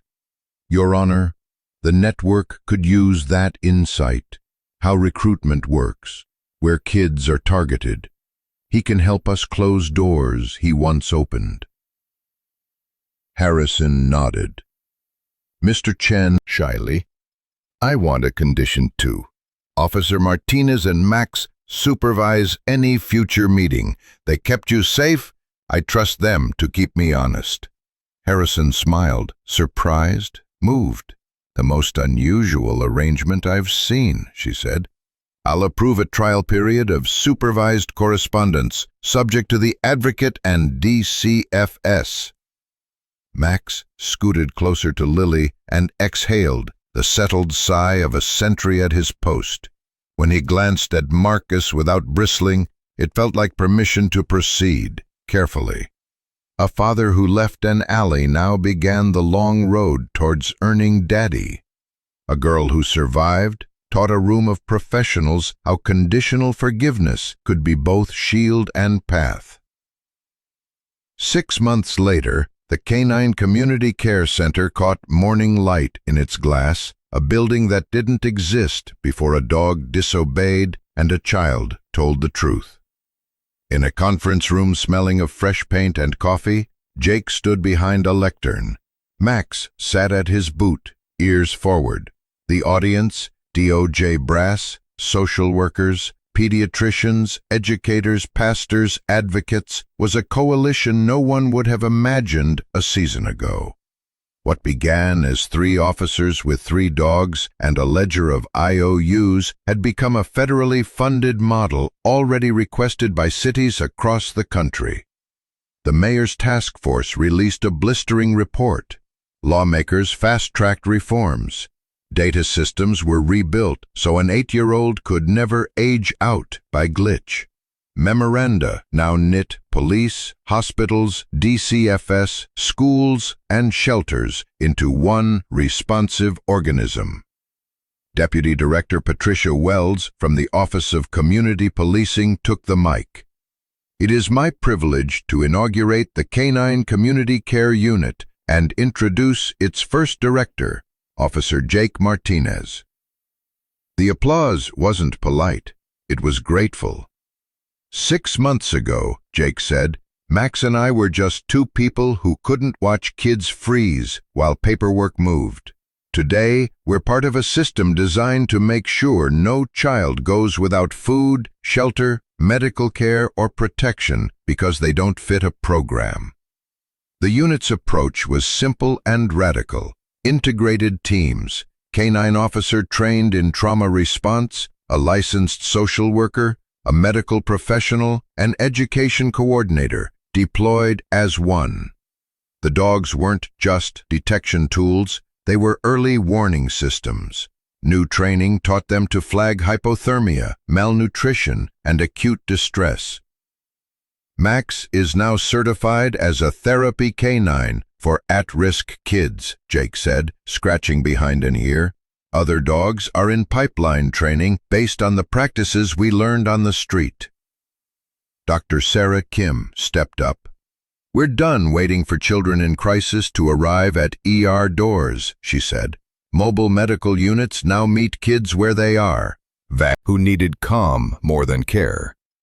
Lieutenant Sarah Chen, the new deputy director, outlined expansion. "We have requests from 47 cities.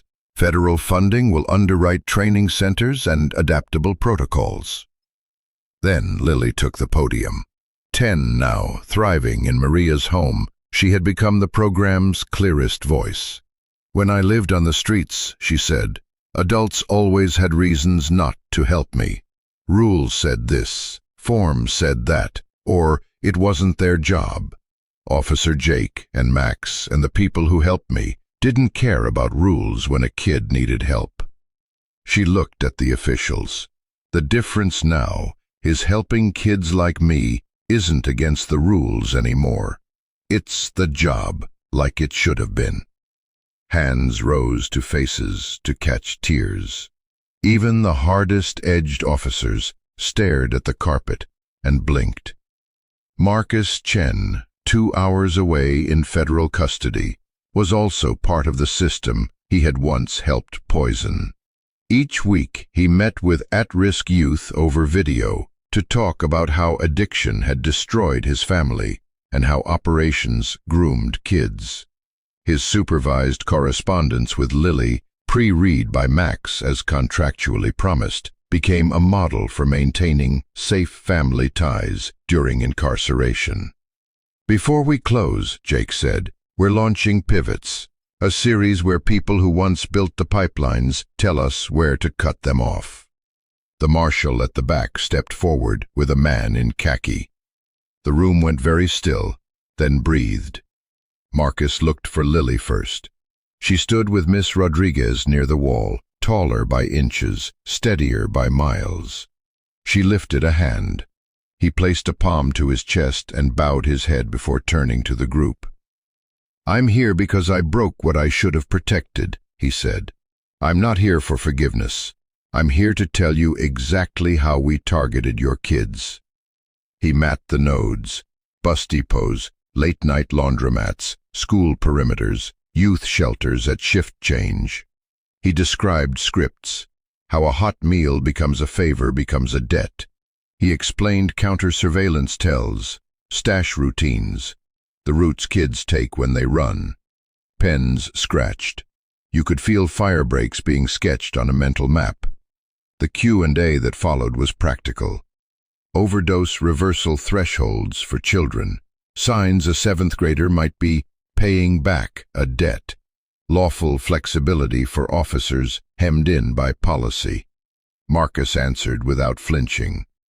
When it ended, he didn't look for applause. He looked to Lily. She gave him a small nod. Condition met for today. The crowd dispersed into tours and trainings. Outside, a line formed at the intake desk.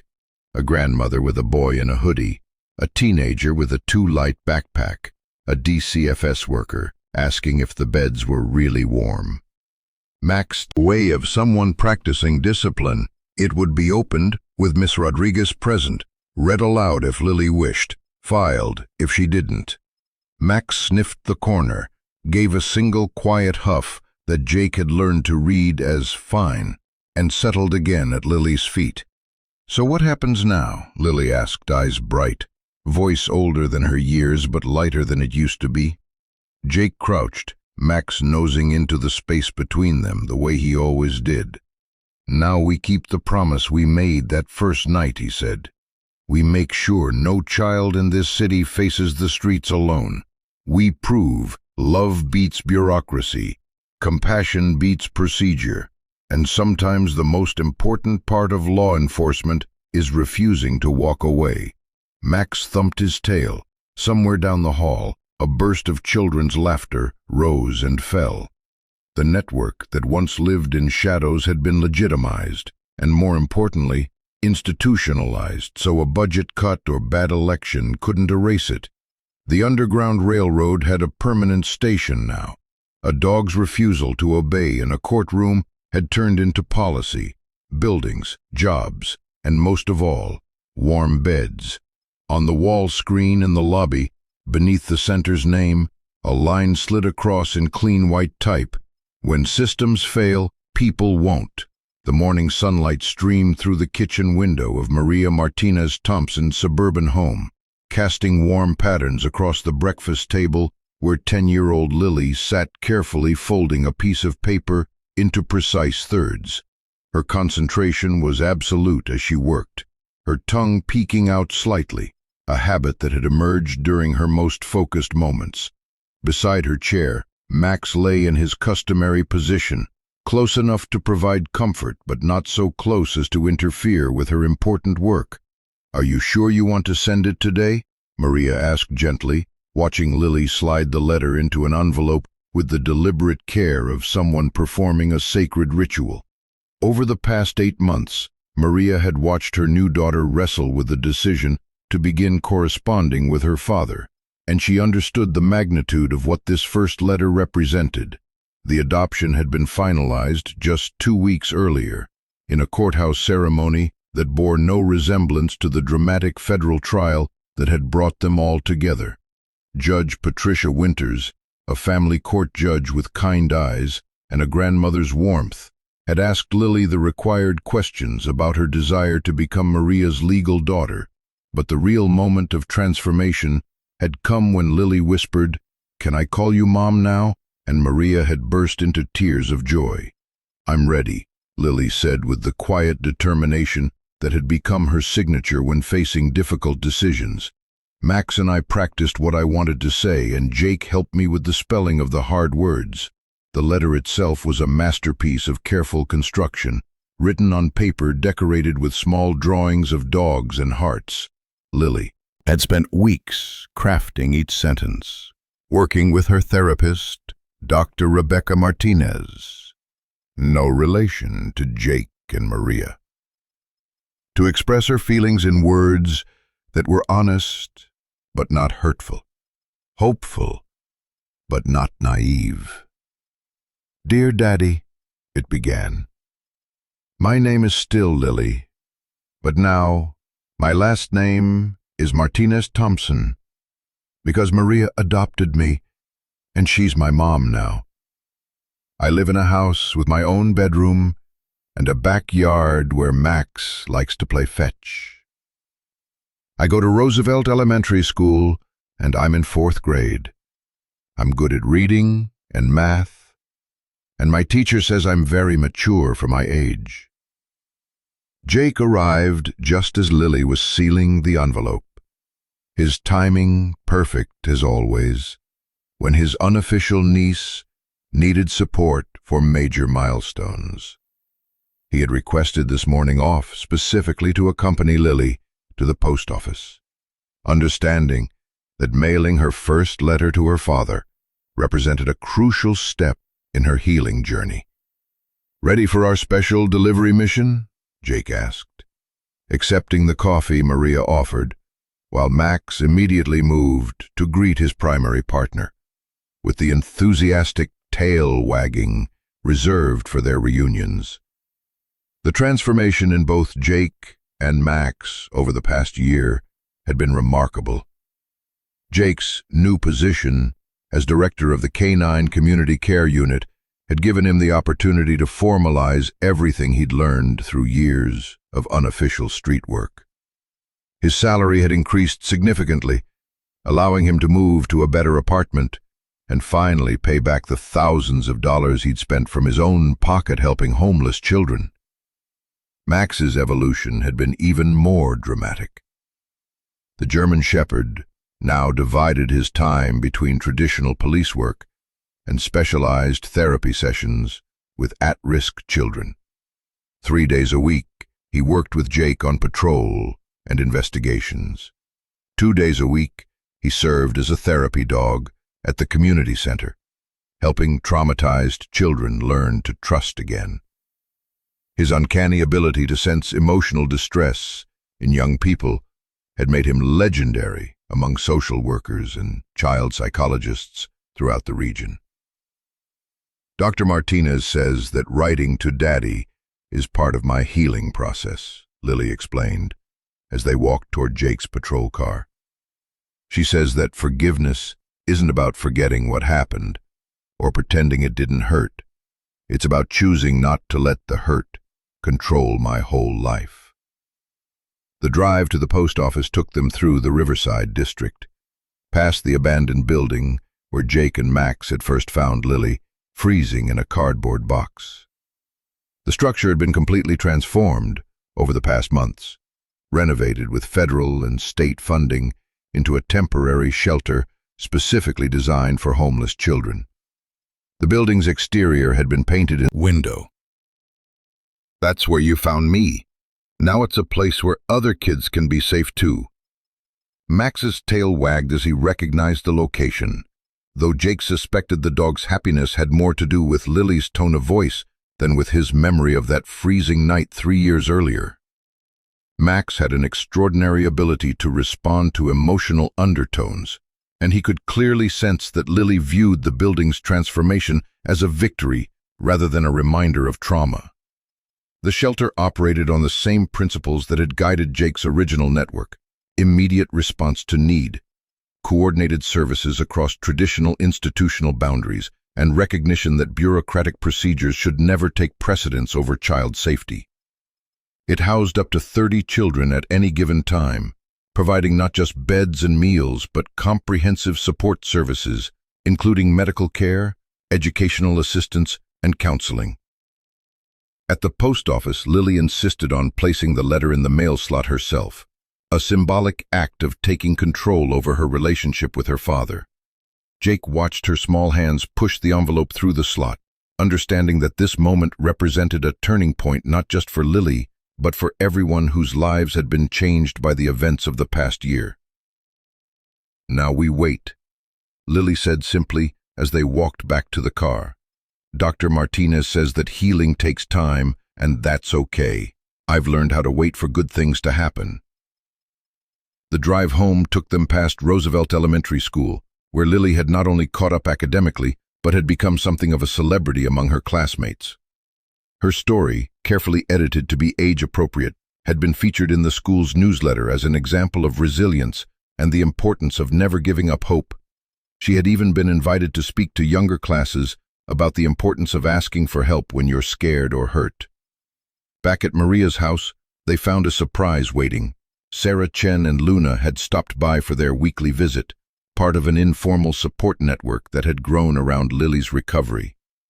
Sarah had become like an aunt to Lily, and Luna served as Max's co-therapist in working with traumatized children. "How did the letter mailing go?" Sarah asked, settling onto the living room couch while Luna and Max immediately began their customary play session in the backyard. "It felt good," Lily said, and Jake could hear the truth in her voice. "Scary, but good. Like when you do something that's hard but right." As the adults talked and the dogs played, Lily curled up in her favorite chair with a book, surrounded by the warmth and security that had become her new normal. The threadbare teddy bear that had been her companion through years of homelessness now sat on a shelf in her bedroom, retired but honored as a symbol of survival. In its place, she had Max, a living, breathing protector whose presence meant she would never again face danger alone. The first letter was in the mail. The healing process was underway, and for the first time in her young life, Lily was surrounded by adults whose promises could be trusted completely. New beginnings, Jake reflected, sometimes grew from the most broken places, nurtured by love and protected by the refusal to abandon hope. The Federal Correctional Facility in Morgantown stood against the West Virginia mountains like a monument to both punishment and the possibility of redemption. Inside cell block C, Marcus Chen sat at the small metal desk that had become his sanctuary, carefully crafting his response to Lily's first letter with the meticulous attention he had once reserved for criminal enterprise logistics. The transformation in his appearance over the past year was striking. The expensive suits and carefully maintained image had been replaced by standard prison clothing and a demeanor that spoke of genuine humility rather than calculated presentation. Marcus had read Lily's letter dozens of times since receiving it 3 days earlier, analyzing every word for signs of her emotional state, evidence of her healing, and clues about what kind of relationship might be possible between a father in federal prison and the daughter he had abandoned to the streets. Her handwriting was neat and careful, the spelling nearly perfect, and the tone carried a maturity that both impressed and saddened him. She was growing up beautifully, but she was growing up without him, and that knowledge carried a weight that no amount of self-forgiveness could lift. "Dear Lily," he began his response, "thank you for your letter. It meant more to me than you can imagine to learn about your new life with Maria. It's wonderful that you can call her Mom, and to hear that you're doing well in school. I always knew you were incredibly smart, even when you were very small, and I'm proud that you're using your intelligence to build the kind of life you deserve." The writing process was painstaking, with Marcus crossing out phrases and starting sentences over when they didn't capture exactly what he wanted to convey. Dr. Patricia Hernandez, the prison psychologist who had been working with him since his arrival, had helped him understand that his correspondence with Lily needed to be carefully calibrated, honest about his failures without being self-indulgent, hopeful about the future without making promises he couldn't keep, and focused on her needs rather than his own desire for absolution. Prison had been a revelation for Marcus in ways he hadn't expected. Rather than the violent, chaotic environment portrayed in movies and television, the federal facility operated comprehensive rehabilitation programs that had given him tools for understanding both his addiction and its impact on everyone around him. His days were structured around educational classes, therapy sessions, and work assignments that had forced him to confront the person he had become and the person he wanted to be. The addiction recovery program had been particularly transformative, led by Dr. Michael Torres, a former addict who had earned his psychology degree while incarcerated 20 years earlier. The sessions forced participants to examine not just their substance abuse, but the underlying trauma and emotional deficits that had made drugs seem like solutions rather than problems. Addiction doesn't happen in isolation, Dr. Torres had explained during one of their early group sessions. It's a family disease, a community disease. When we choose drugs over responsibility, we're not just hurting ourselves, we're abandoning everyone who depends on us. The truth of those words had hit Marcus with devastating force. His addiction hadn't been a private struggle that affected only him. It had been a systematic abandonment of his role as father, protector, and provider. Lily's suffering on the streets wasn't collateral damage from his disease. It was a direct consequence of his choice to prioritize his own comfort over her survival. But the program had also taught him that understanding his failures was only the first step toward redemption. The real work involved developing the emotional and practical tools necessary to ensure that such failures never happened again.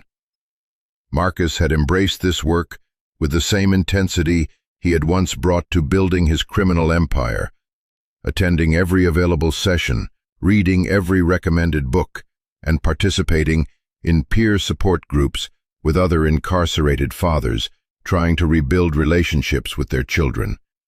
His favorite program was the Fathers Behind Bars initiative, where incarcerated men shared their stories with at-risk youth in an effort to break cycles of abandonment and criminality.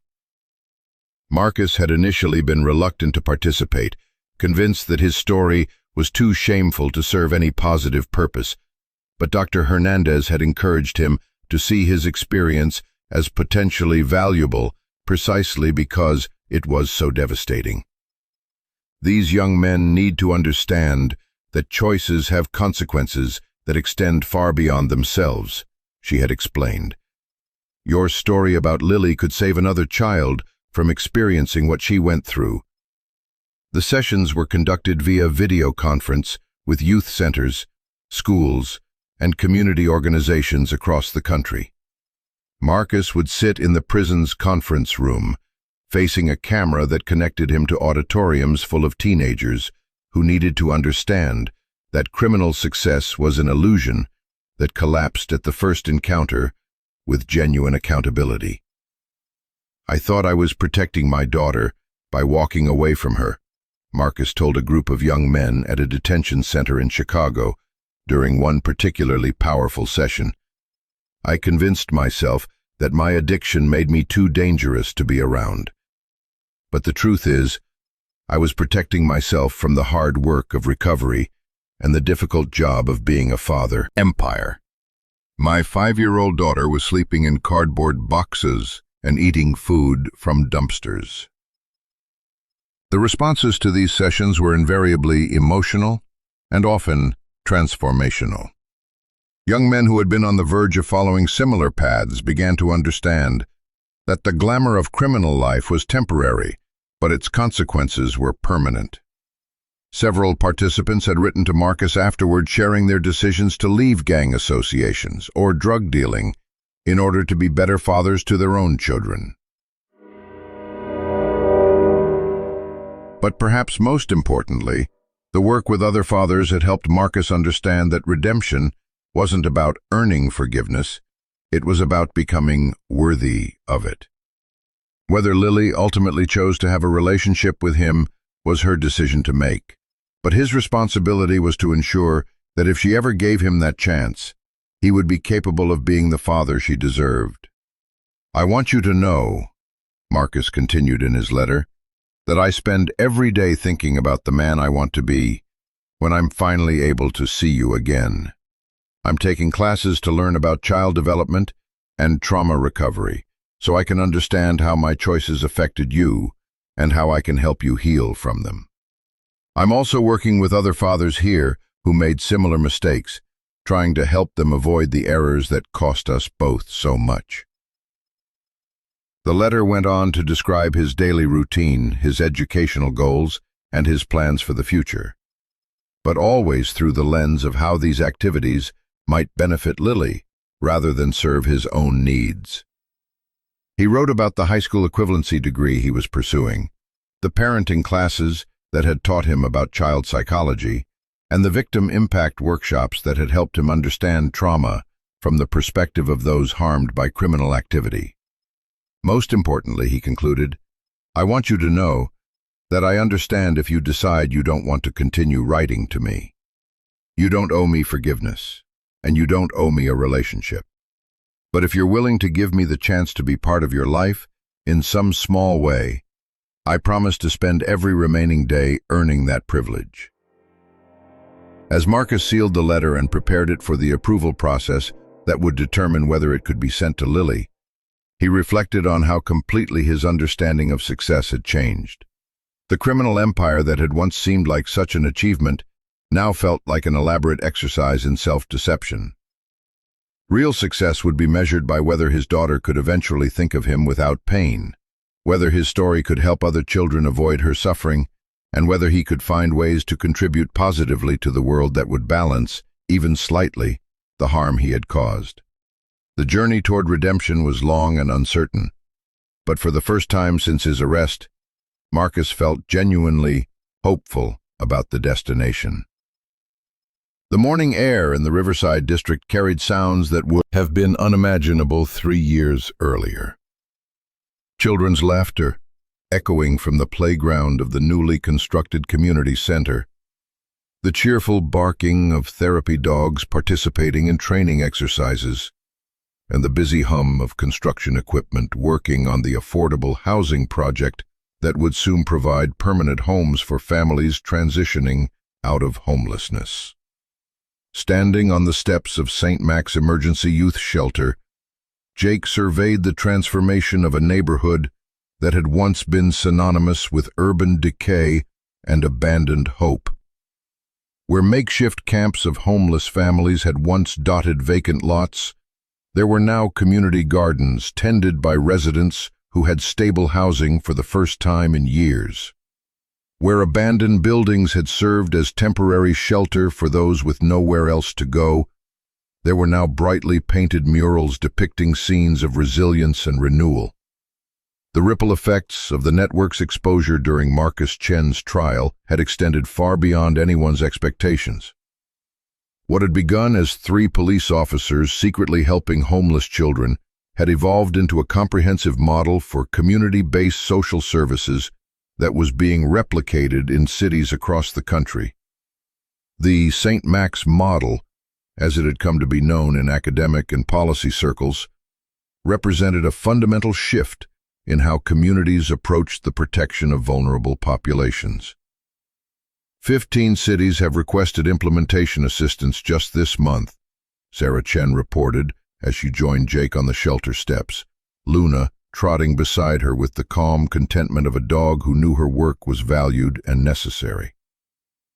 The Department of Justice is considering making it a national program with federal funding for K-9 units, mobile response teams, and integrated social services.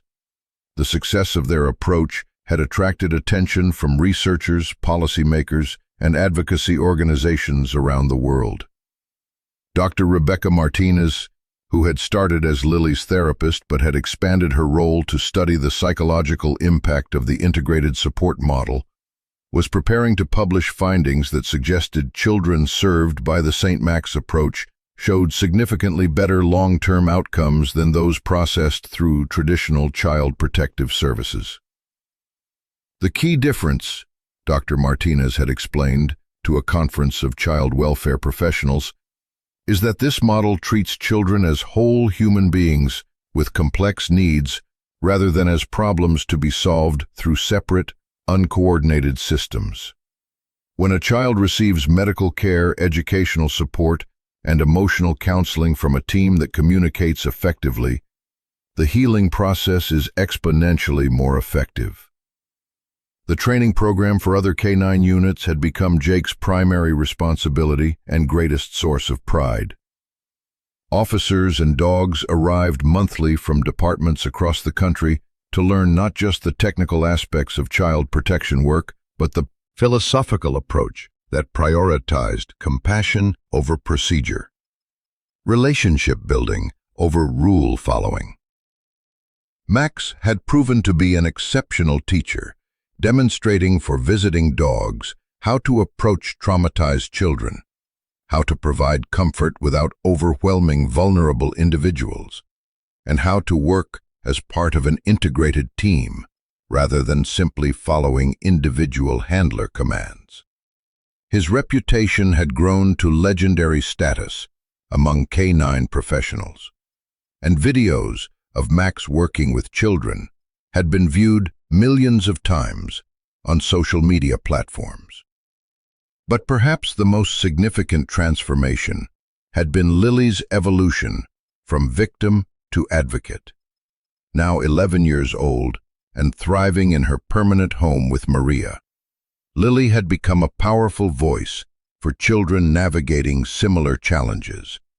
Her speeches to community groups, legislative committees, and professional conferences carried the authority of lived experience, combined with the wisdom of someone who had emerged from trauma stronger rather than broken. When I was living on the streets, Lily told a gathering of mayors and social service directors from across the region, adults always had reasons why they couldn't help me immediately. The forms weren't right, or it wasn't their department, or they had to follow procedures. But Max and Officer Jake didn't care about procedures when they saw a kid who needed help. They cared about making sure I didn't die. Her presentations invariably ended with audiences in tears and commitment ceremonies, where officials pledged to examine their own systems for unnecessary barriers to helping children in crisis. The Lily Challenge, as it had become known, asked service providers a simple question. If this child might die tonight, what procedures are you willing to circumvent to save their life? The community response to the shelter and support programs had exceeded all expectations. Local businesses had begun hiring program graduates, providing not just employment, but career development opportunities that helped young people build sustainable independence. Churches and community organizations had established volunteer programs that provided mentorship, tutoring, and recreational activities that filled the gaps between official services. Most significantly, the neighborhood itself had experienced a cultural transformation that went far beyond statistics about crime reduction or property values. Residents who had once avoided eye contact with homeless individuals now participated in community watch programs that focused on connecting vulnerable people with services rather than simply reporting them to authorities. Children who had once been taught to fear anyone living on the streets now participated in service projects that prepared emergency youth shelter. A bronze plaque near the entrance commemorated the site's significance. On this spot, a police officer and his canine partner chose compassion over procedure, beginning a movement that proved love is stronger than bureaucracy. But the most powerful symbol of transformation was the mural that covered the building's entire south wall. Painted by former homeless youth who had been served by the program, it depicted Max surrounded by children of all ages and ethnicities, with Jake standing nearby, but clearly secondary to the dog who had become the face of hope for society's most vulnerable members.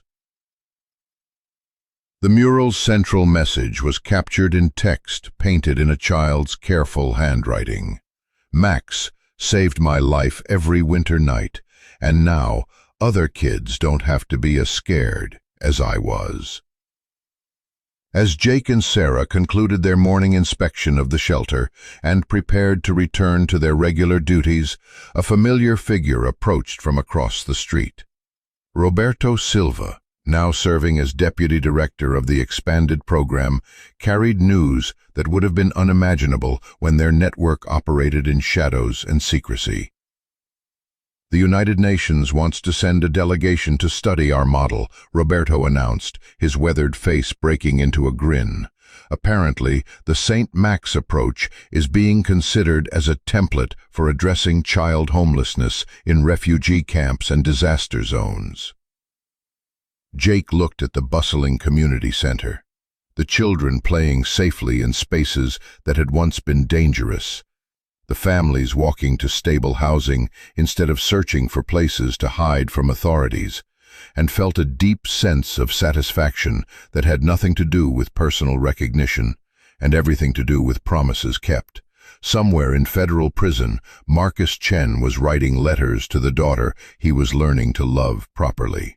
Somewhere in a suburban home, Lily was doing homework at a kitchen table where she never had to worry about her next meal.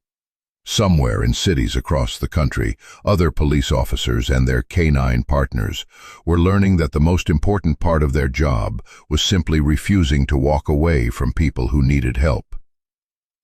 The ripple effects of one dog's refusal to leave a courtroom continued to spread, proving that individual acts of conscience could indeed transform entire communities when they were rooted in the simple recognition that every child deserved protection, every life had value, and love was always stronger than the systems designed to constrain it. The spring afternoon sunlight filtered through the tall windows of Roosevelt Elementary School's fifth-grade classroom as 11-year-old Lily Martinez Thompson put the finishing touches on her presentation about community heroes.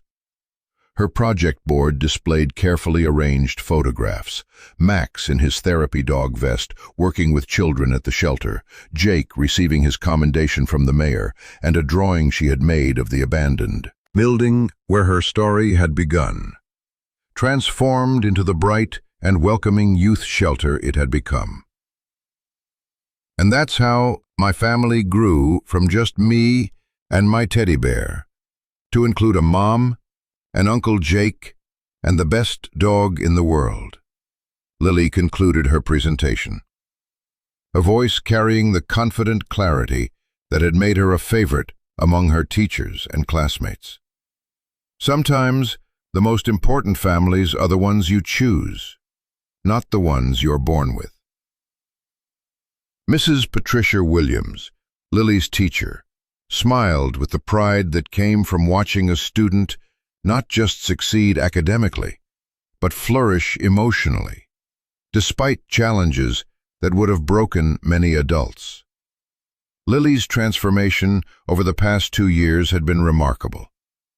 From a traumatized child struggling with nightmares and trust issues, to a confident young leader who mentored younger students and spoke at community events about resilience and hope. "That was beautiful, Lily," Mrs. Williams said.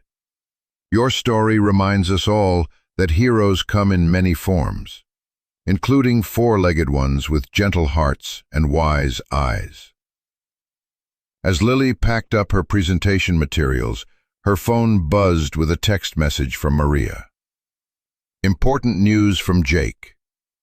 Come straight home after school. Good news, but we need to talk." The walk home through their tree-lined suburban neighborhood had become one of Lily's favorite parts of each day. The stability of routine, the security of knowing exactly where she would sleep that night and what she would eat for dinner, remained small miracles that she never took for granted. The house she shared with Maria was modest, but filled with warmth. Family photos on the mantel, her artwork displayed prominently on the refrigerator, and Max's favorite tennis ball always somewhere underfoot. Jake's patrol car was already in the driveway when Lily arrived home, and she could see through the living room window that he and Maria were engaged in serious conversation. Max, who had been lying on his favorite spot on the rug, immediately rose to greet her with the enthusiastic tail wagging that never failed to make her smile. "Hey, Max," she said, dropping to her knees to accept his welcome home kisses. "Did you have a good day at therapy dog school?" Max had recently begun training other dogs in specialized child protection techniques, a program that had expanded to include canine units from across the country. His intuitive understanding of how to approach traumatized children had made him invaluable as both practitioner and teacher, and videos of Max working with young people had become training materials used internationally. "Lily, sweetheart, come sit with us," Maria called from the living room, her voice carrying the careful tone she used when delivering news. "Prisons today," he began carefully. "Your father has been approved for early parole consideration." The words hung in the air like a question mark, and Lily felt the familiar flutter of conflicting emotions that any mention of Marcus still produced. Over the past 2 years, their correspondence had evolved from tentative letters to regular exchanges that had helped her understand both her father's genuine remorse and her own capacity for conditional forgiveness. But the possibility of actually seeing him again, of moving from written words to face-to-face conversation, felt enormous in ways she was still learning to process. "What does that mean exactly?" Lily asked, settling onto the couch between Maria and Max, who immediately positioned himself to provide physical comfort. It means that because of his exemplary behavior, his participation in rehabilitation programs, and his work helping other incarcerated fathers, the parole board is willing to consider releasing him early, Jake explained.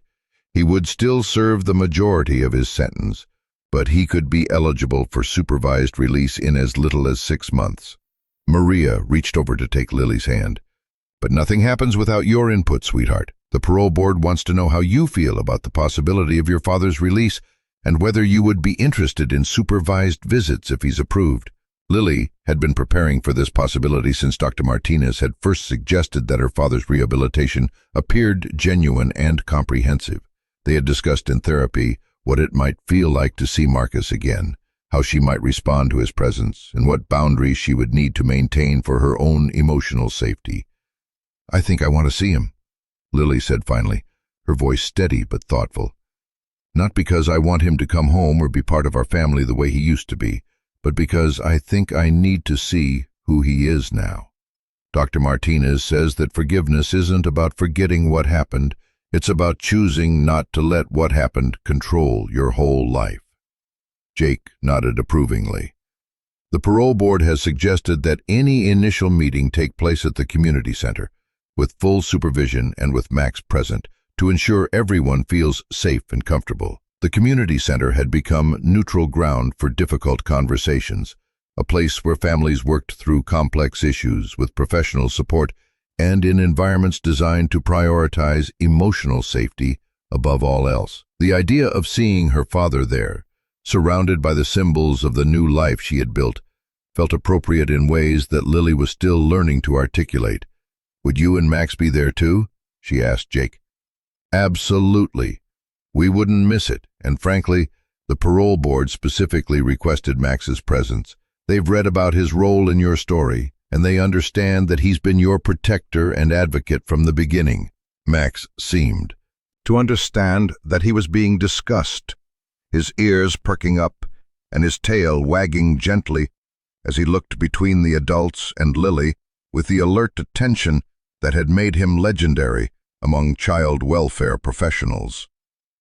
"I think," Lily said slowly, "that I'm ready to see Daddy again, but I want him to understand that Max and Jake and Maria are my real family now. He can be part of my life if he proves that he's really changed, but he can't be my whole life again." The wisdom of that statement, coming from an 11-year-old who had survived abandonment, homelessness, and systematic failure, reminded everyone present why Lily had become such a powerful advocate for other children facing similar challenges. She had learned to protect herself without becoming hardened, to forgive without becoming naive, and to hope without becoming unrealistic about the work required to transform good intentions into sustainable relationships. As the afternoon wore on and plans began to take shape for what would be one of the most significant moments in all their lives, Max remained close to Lily, his presence a constant reminder that some promises, once made, are kept forever, regardless of how circumstances change or how much time passes. The reunion was coming, and everyone involved understood that it would test not just Marcus's rehabilitation, but the strength of the new family that had formed around Lily's survival, and the capacity of love to create healing, even from the most broken beginnings. The community center's family meeting room had been carefully prepared for what everyone understood would be an emotionally charged encounter that could reshape the trajectory of multiple lives. Soft lighting created a warm atmosphere, comfortable seating was arranged to facilitate conversation while maintaining appropriate distance, and large windows offered natural light that somehow made difficult conversations feel less overwhelming. Dr. Martinez sat unobtrusively in a corner chair, present to provide professional guidance if needed, but positioned to avoid interfering with what needed to be a genuine interaction between father and daughter. Lily arrived first, with Maria, Jake, and Max, her calm demeanor masking the complex emotions that had kept her awake much of the previous night.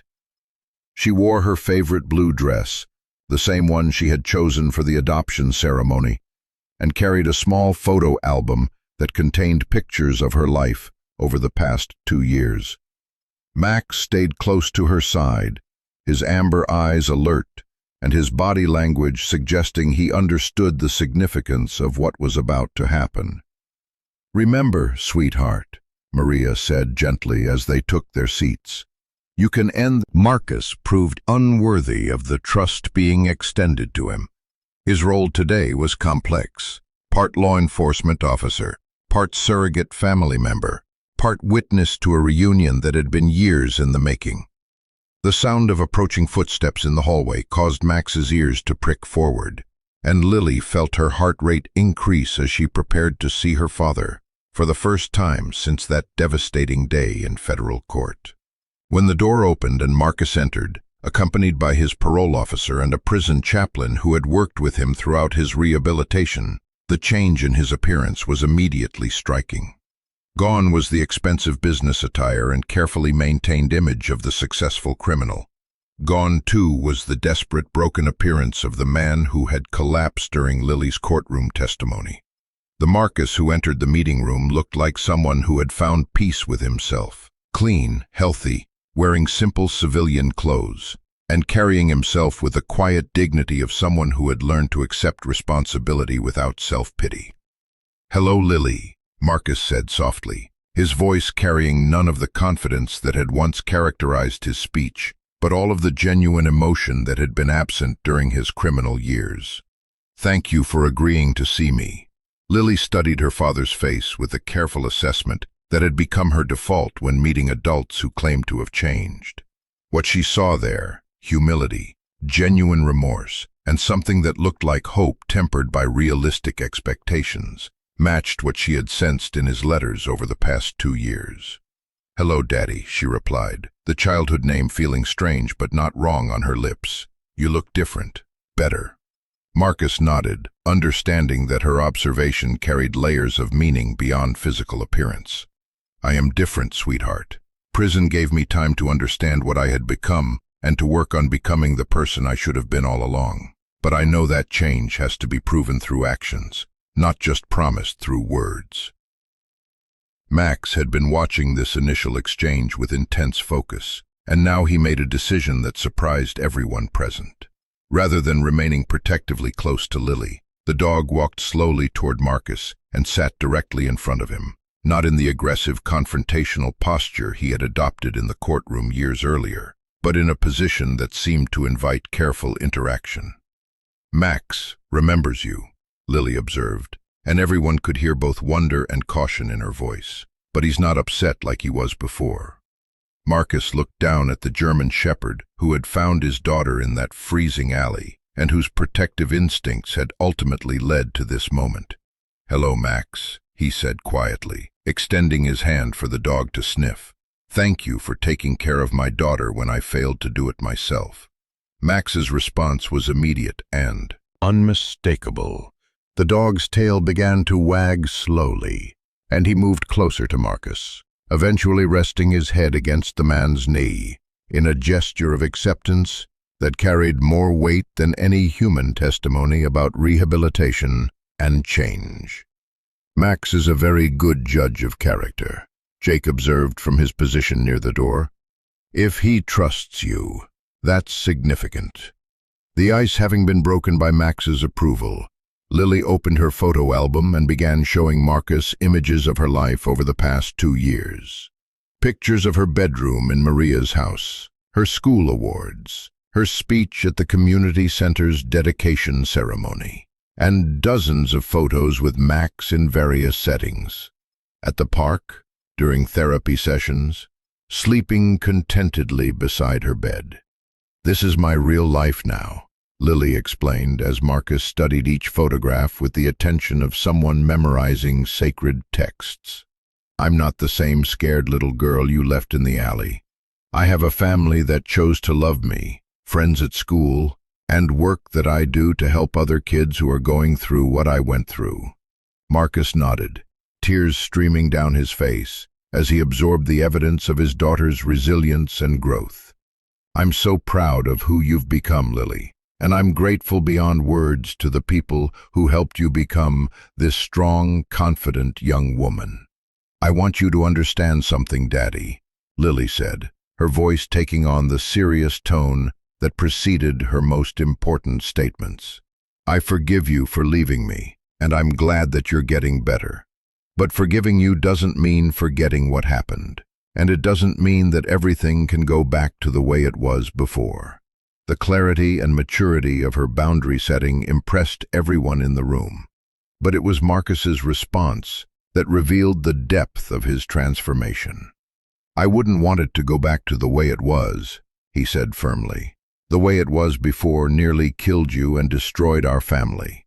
What I'm hoping for now is the chance to build something new, not the relationship we had before, but a relationship based on who we are now and what we've both learned."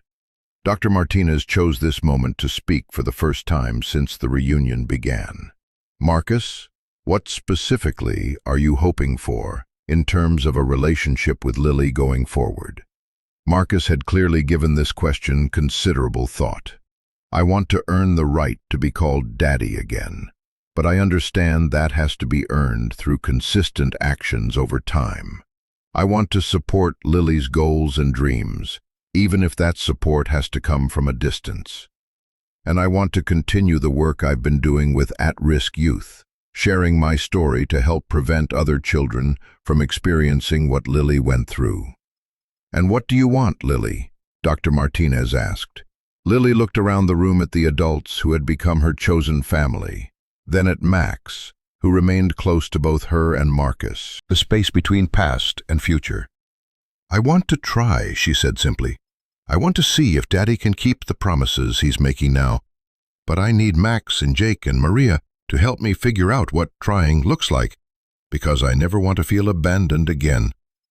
Marcus reached into his pocket and pulled out a small wrapped package, offering it to Lily with hands that trembled slightly. "I made this for you in the prison workshop.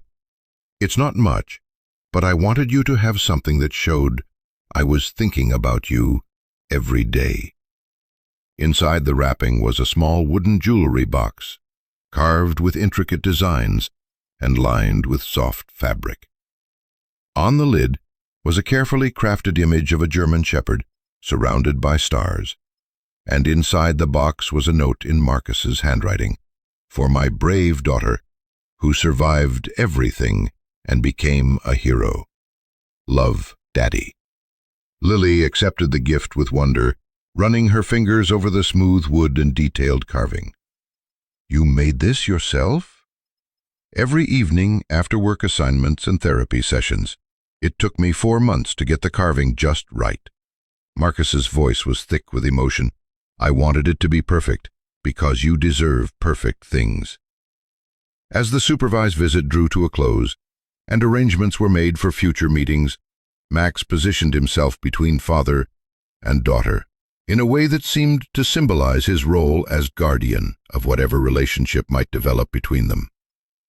The dog's presence reminded everyone that healing was possible, that trust could be rebuilt, and that love, when it was genuine and sustained, could indeed triumph over even the most devastating failures.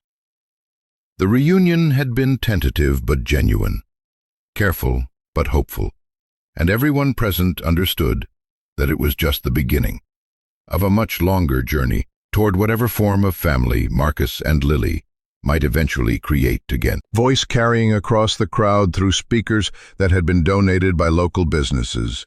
A police officer and his canine partner made a choice that would change not just one child's life, but the entire way our community approaches the protection of vulnerable populations. Today, we dedicate this center not just to Max, the extraordinary dog whose instincts saved lives, but to all the therapy dogs and their handlers who have proven that love and law enforcement can work together to create miracles. The center's main lobby featured a bronze sculpture of Max in his therapy dog vest, surrounded by children of various ages, with an inscription that read, "In honor of St. Max and all the therapy dogs who prove every day that healing comes through unconditional love and unwavering loyalty." But the day's most powerful moment came when Lily Martinez Thompson approached the podium to address the crowd. Now 12 years old and serving as youth ambassador for the program that had saved her life, she carried herself with a confidence that comes from knowing your story has made a difference in the world. "When I was 5 years old and living in a cardboard box," Lily began, her clear voice reaching every corner of the assembled crowd, "I thought that nobody in the world cared whether I lived or died. Then Max found me, and he showed me something I had never experienced before, love that didn't depend on whether I was good enough, or useful enough, or convenient enough." A hush fell over the crowd as Lily continued, her words carrying the authority that comes from lived experience transformed into wisdom. "Max taught me that love isn't just a feeling, it's a decision that you make every day to show up for someone, to protect them, to refuse to abandon them, no matter how difficult things get. That's what real families do for each other, and that's what this community has done for hundreds of children who needed someone to care." In the VIP section, Marcus Chen appeared on a large video screen via satellite connection from the federal facility where he was serving the remainder of his sentence. His appearance had been approved specifically for this ceremony, recognizing his role not just in Lily's story, but in his ongoing work with at-risk youth. "I want to thank everyone who has made this day possible," Marcus said, his image clear despite the distance. "But most of all, I want to thank my daughter Lily, who survived my failures and chose forgiveness over bitterness, and Max, who did what I should have done from the beginning. He protected her with everything he had." Marcus paused, clearly struggling with emotion before continuing. "Lily teaches me every day that redemption is possible, but only when it's backed up by consistent actions over time. I may never be able to undo the harm I caused, but I can dedicate the rest of my life to helping other fathers avoid the mistakes that nearly cost me everything." That the unveiling of the center's therapy dog training facility, where Max now spent 2 days each week teaching other dogs the specialized skills needed to work with traumatized children. The facility featured state-of-the-art equipment and simulation scenarios that allowed dogs to practice responding to various crisis situations under controlled conditions. Jake Martinez, now Director of Community Canine Services, watched with pride as Max demonstrated for the crowd how therapy dogs learn to approach scared children. The German Shepherd's movements were deliberate and gentle, his body language designed to convey safety and comfort rather than authority and control. "Max's legacy," Jake explained to the assembled crowd, "isn't just that he saved one little girl's life, though that would be miracle enough. His legacy is that he showed us all what it looks like to love without conditions, to protect without judgment, and to never ever give up on someone who needs help." As the formal ceremony ended and people began to tour the new facility, Lily found herself in the therapy dog training area with Max, surrounded by children from the shelter who had come to see their favorite dog honored in such a special way. These were kids who had experienced their own versions of abandonment and trauma, who had learned through Max's gentle persistence that trust was possible even after betrayal. "Max," said 8-year-old Tommy, who had been living at the shelter for 3 months after aging out of an overwhelming foster care system. "You're like a superhero, except instead of fighting bad guys, you fight sadness." Max's tail wagged at the attention, and he moved closer to Tommy, allowing the boy to bury his face in the dog's thick fur, a gesture of comfort that Max had perfected through thousands of similar interactions with hurting children. "He's not just my superhero," Lily said, kneeling down to join the circle of children surrounding Max. "He's everyone's superhero. He proves that you don't need special powers to save someone's life. You just need to care enough to show up, especially when it's hard." As afternoon sunlight streamed through the center's large windows, illuminating the scene of children finding comfort with a dog who had dedicated his life to their protection, Jake reflected on how far they had all traveled from that freezing night in the alley 3 years earlier. The abandoned building had become a shelter. The scared little girl had become an advocate. The drug dealer had become a voice for prevention. And the police officer had learned that his most important arrests were the ones that involved rescuing rather than prosecuting. But at the center of it all, faced the darkness alone. The legacy was secure, the center was dedicated, and the work would continue. But in this moment, surrounded by children who saw him not as a police dog, but as a guardian angel, Max was simply doing what he had always done best, being exactly where he was needed most, providing exactly what each child required, and proving once again that love, when it is genuine and unwavering, can indeed change the world. The circle was complete, but the story would continue in every child who found safety, every family that was reunited, and every person who learned that sometimes the most important thing you can do is simply refuse to walk away from someone who needs help. Max had taught them all that lesson, and his legacy would live on in every act of compassion that followed. Max's story reminds us of something profound about the bond between humans and dogs, especially the remarkable loyalty of German shepherds. These incredible animals don't just follow commands. They follow their hearts. They see our pain, sense our fear, and somehow know exactly when we need them most. Like Max, German shepherds possess an almost mystical ability to understand what we need before we even know it ourselves. They're not just pets. They're partners, protectors, and silent healers who ask for nothing more than the chance to love us unconditionally. If you've ever looked into your own dog's eyes and wondered what they're thinking, or wished you could strengthen that incredible connection you already share, you're not alone. Many of us sense there's something deeper we could tap into, a way to truly communicate with these amazing souls who've chosen to walk through life beside us.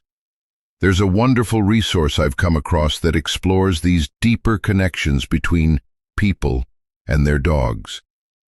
It's not about training tricks or obedience. It's about understanding the emotional language that flows between human and canine hearts.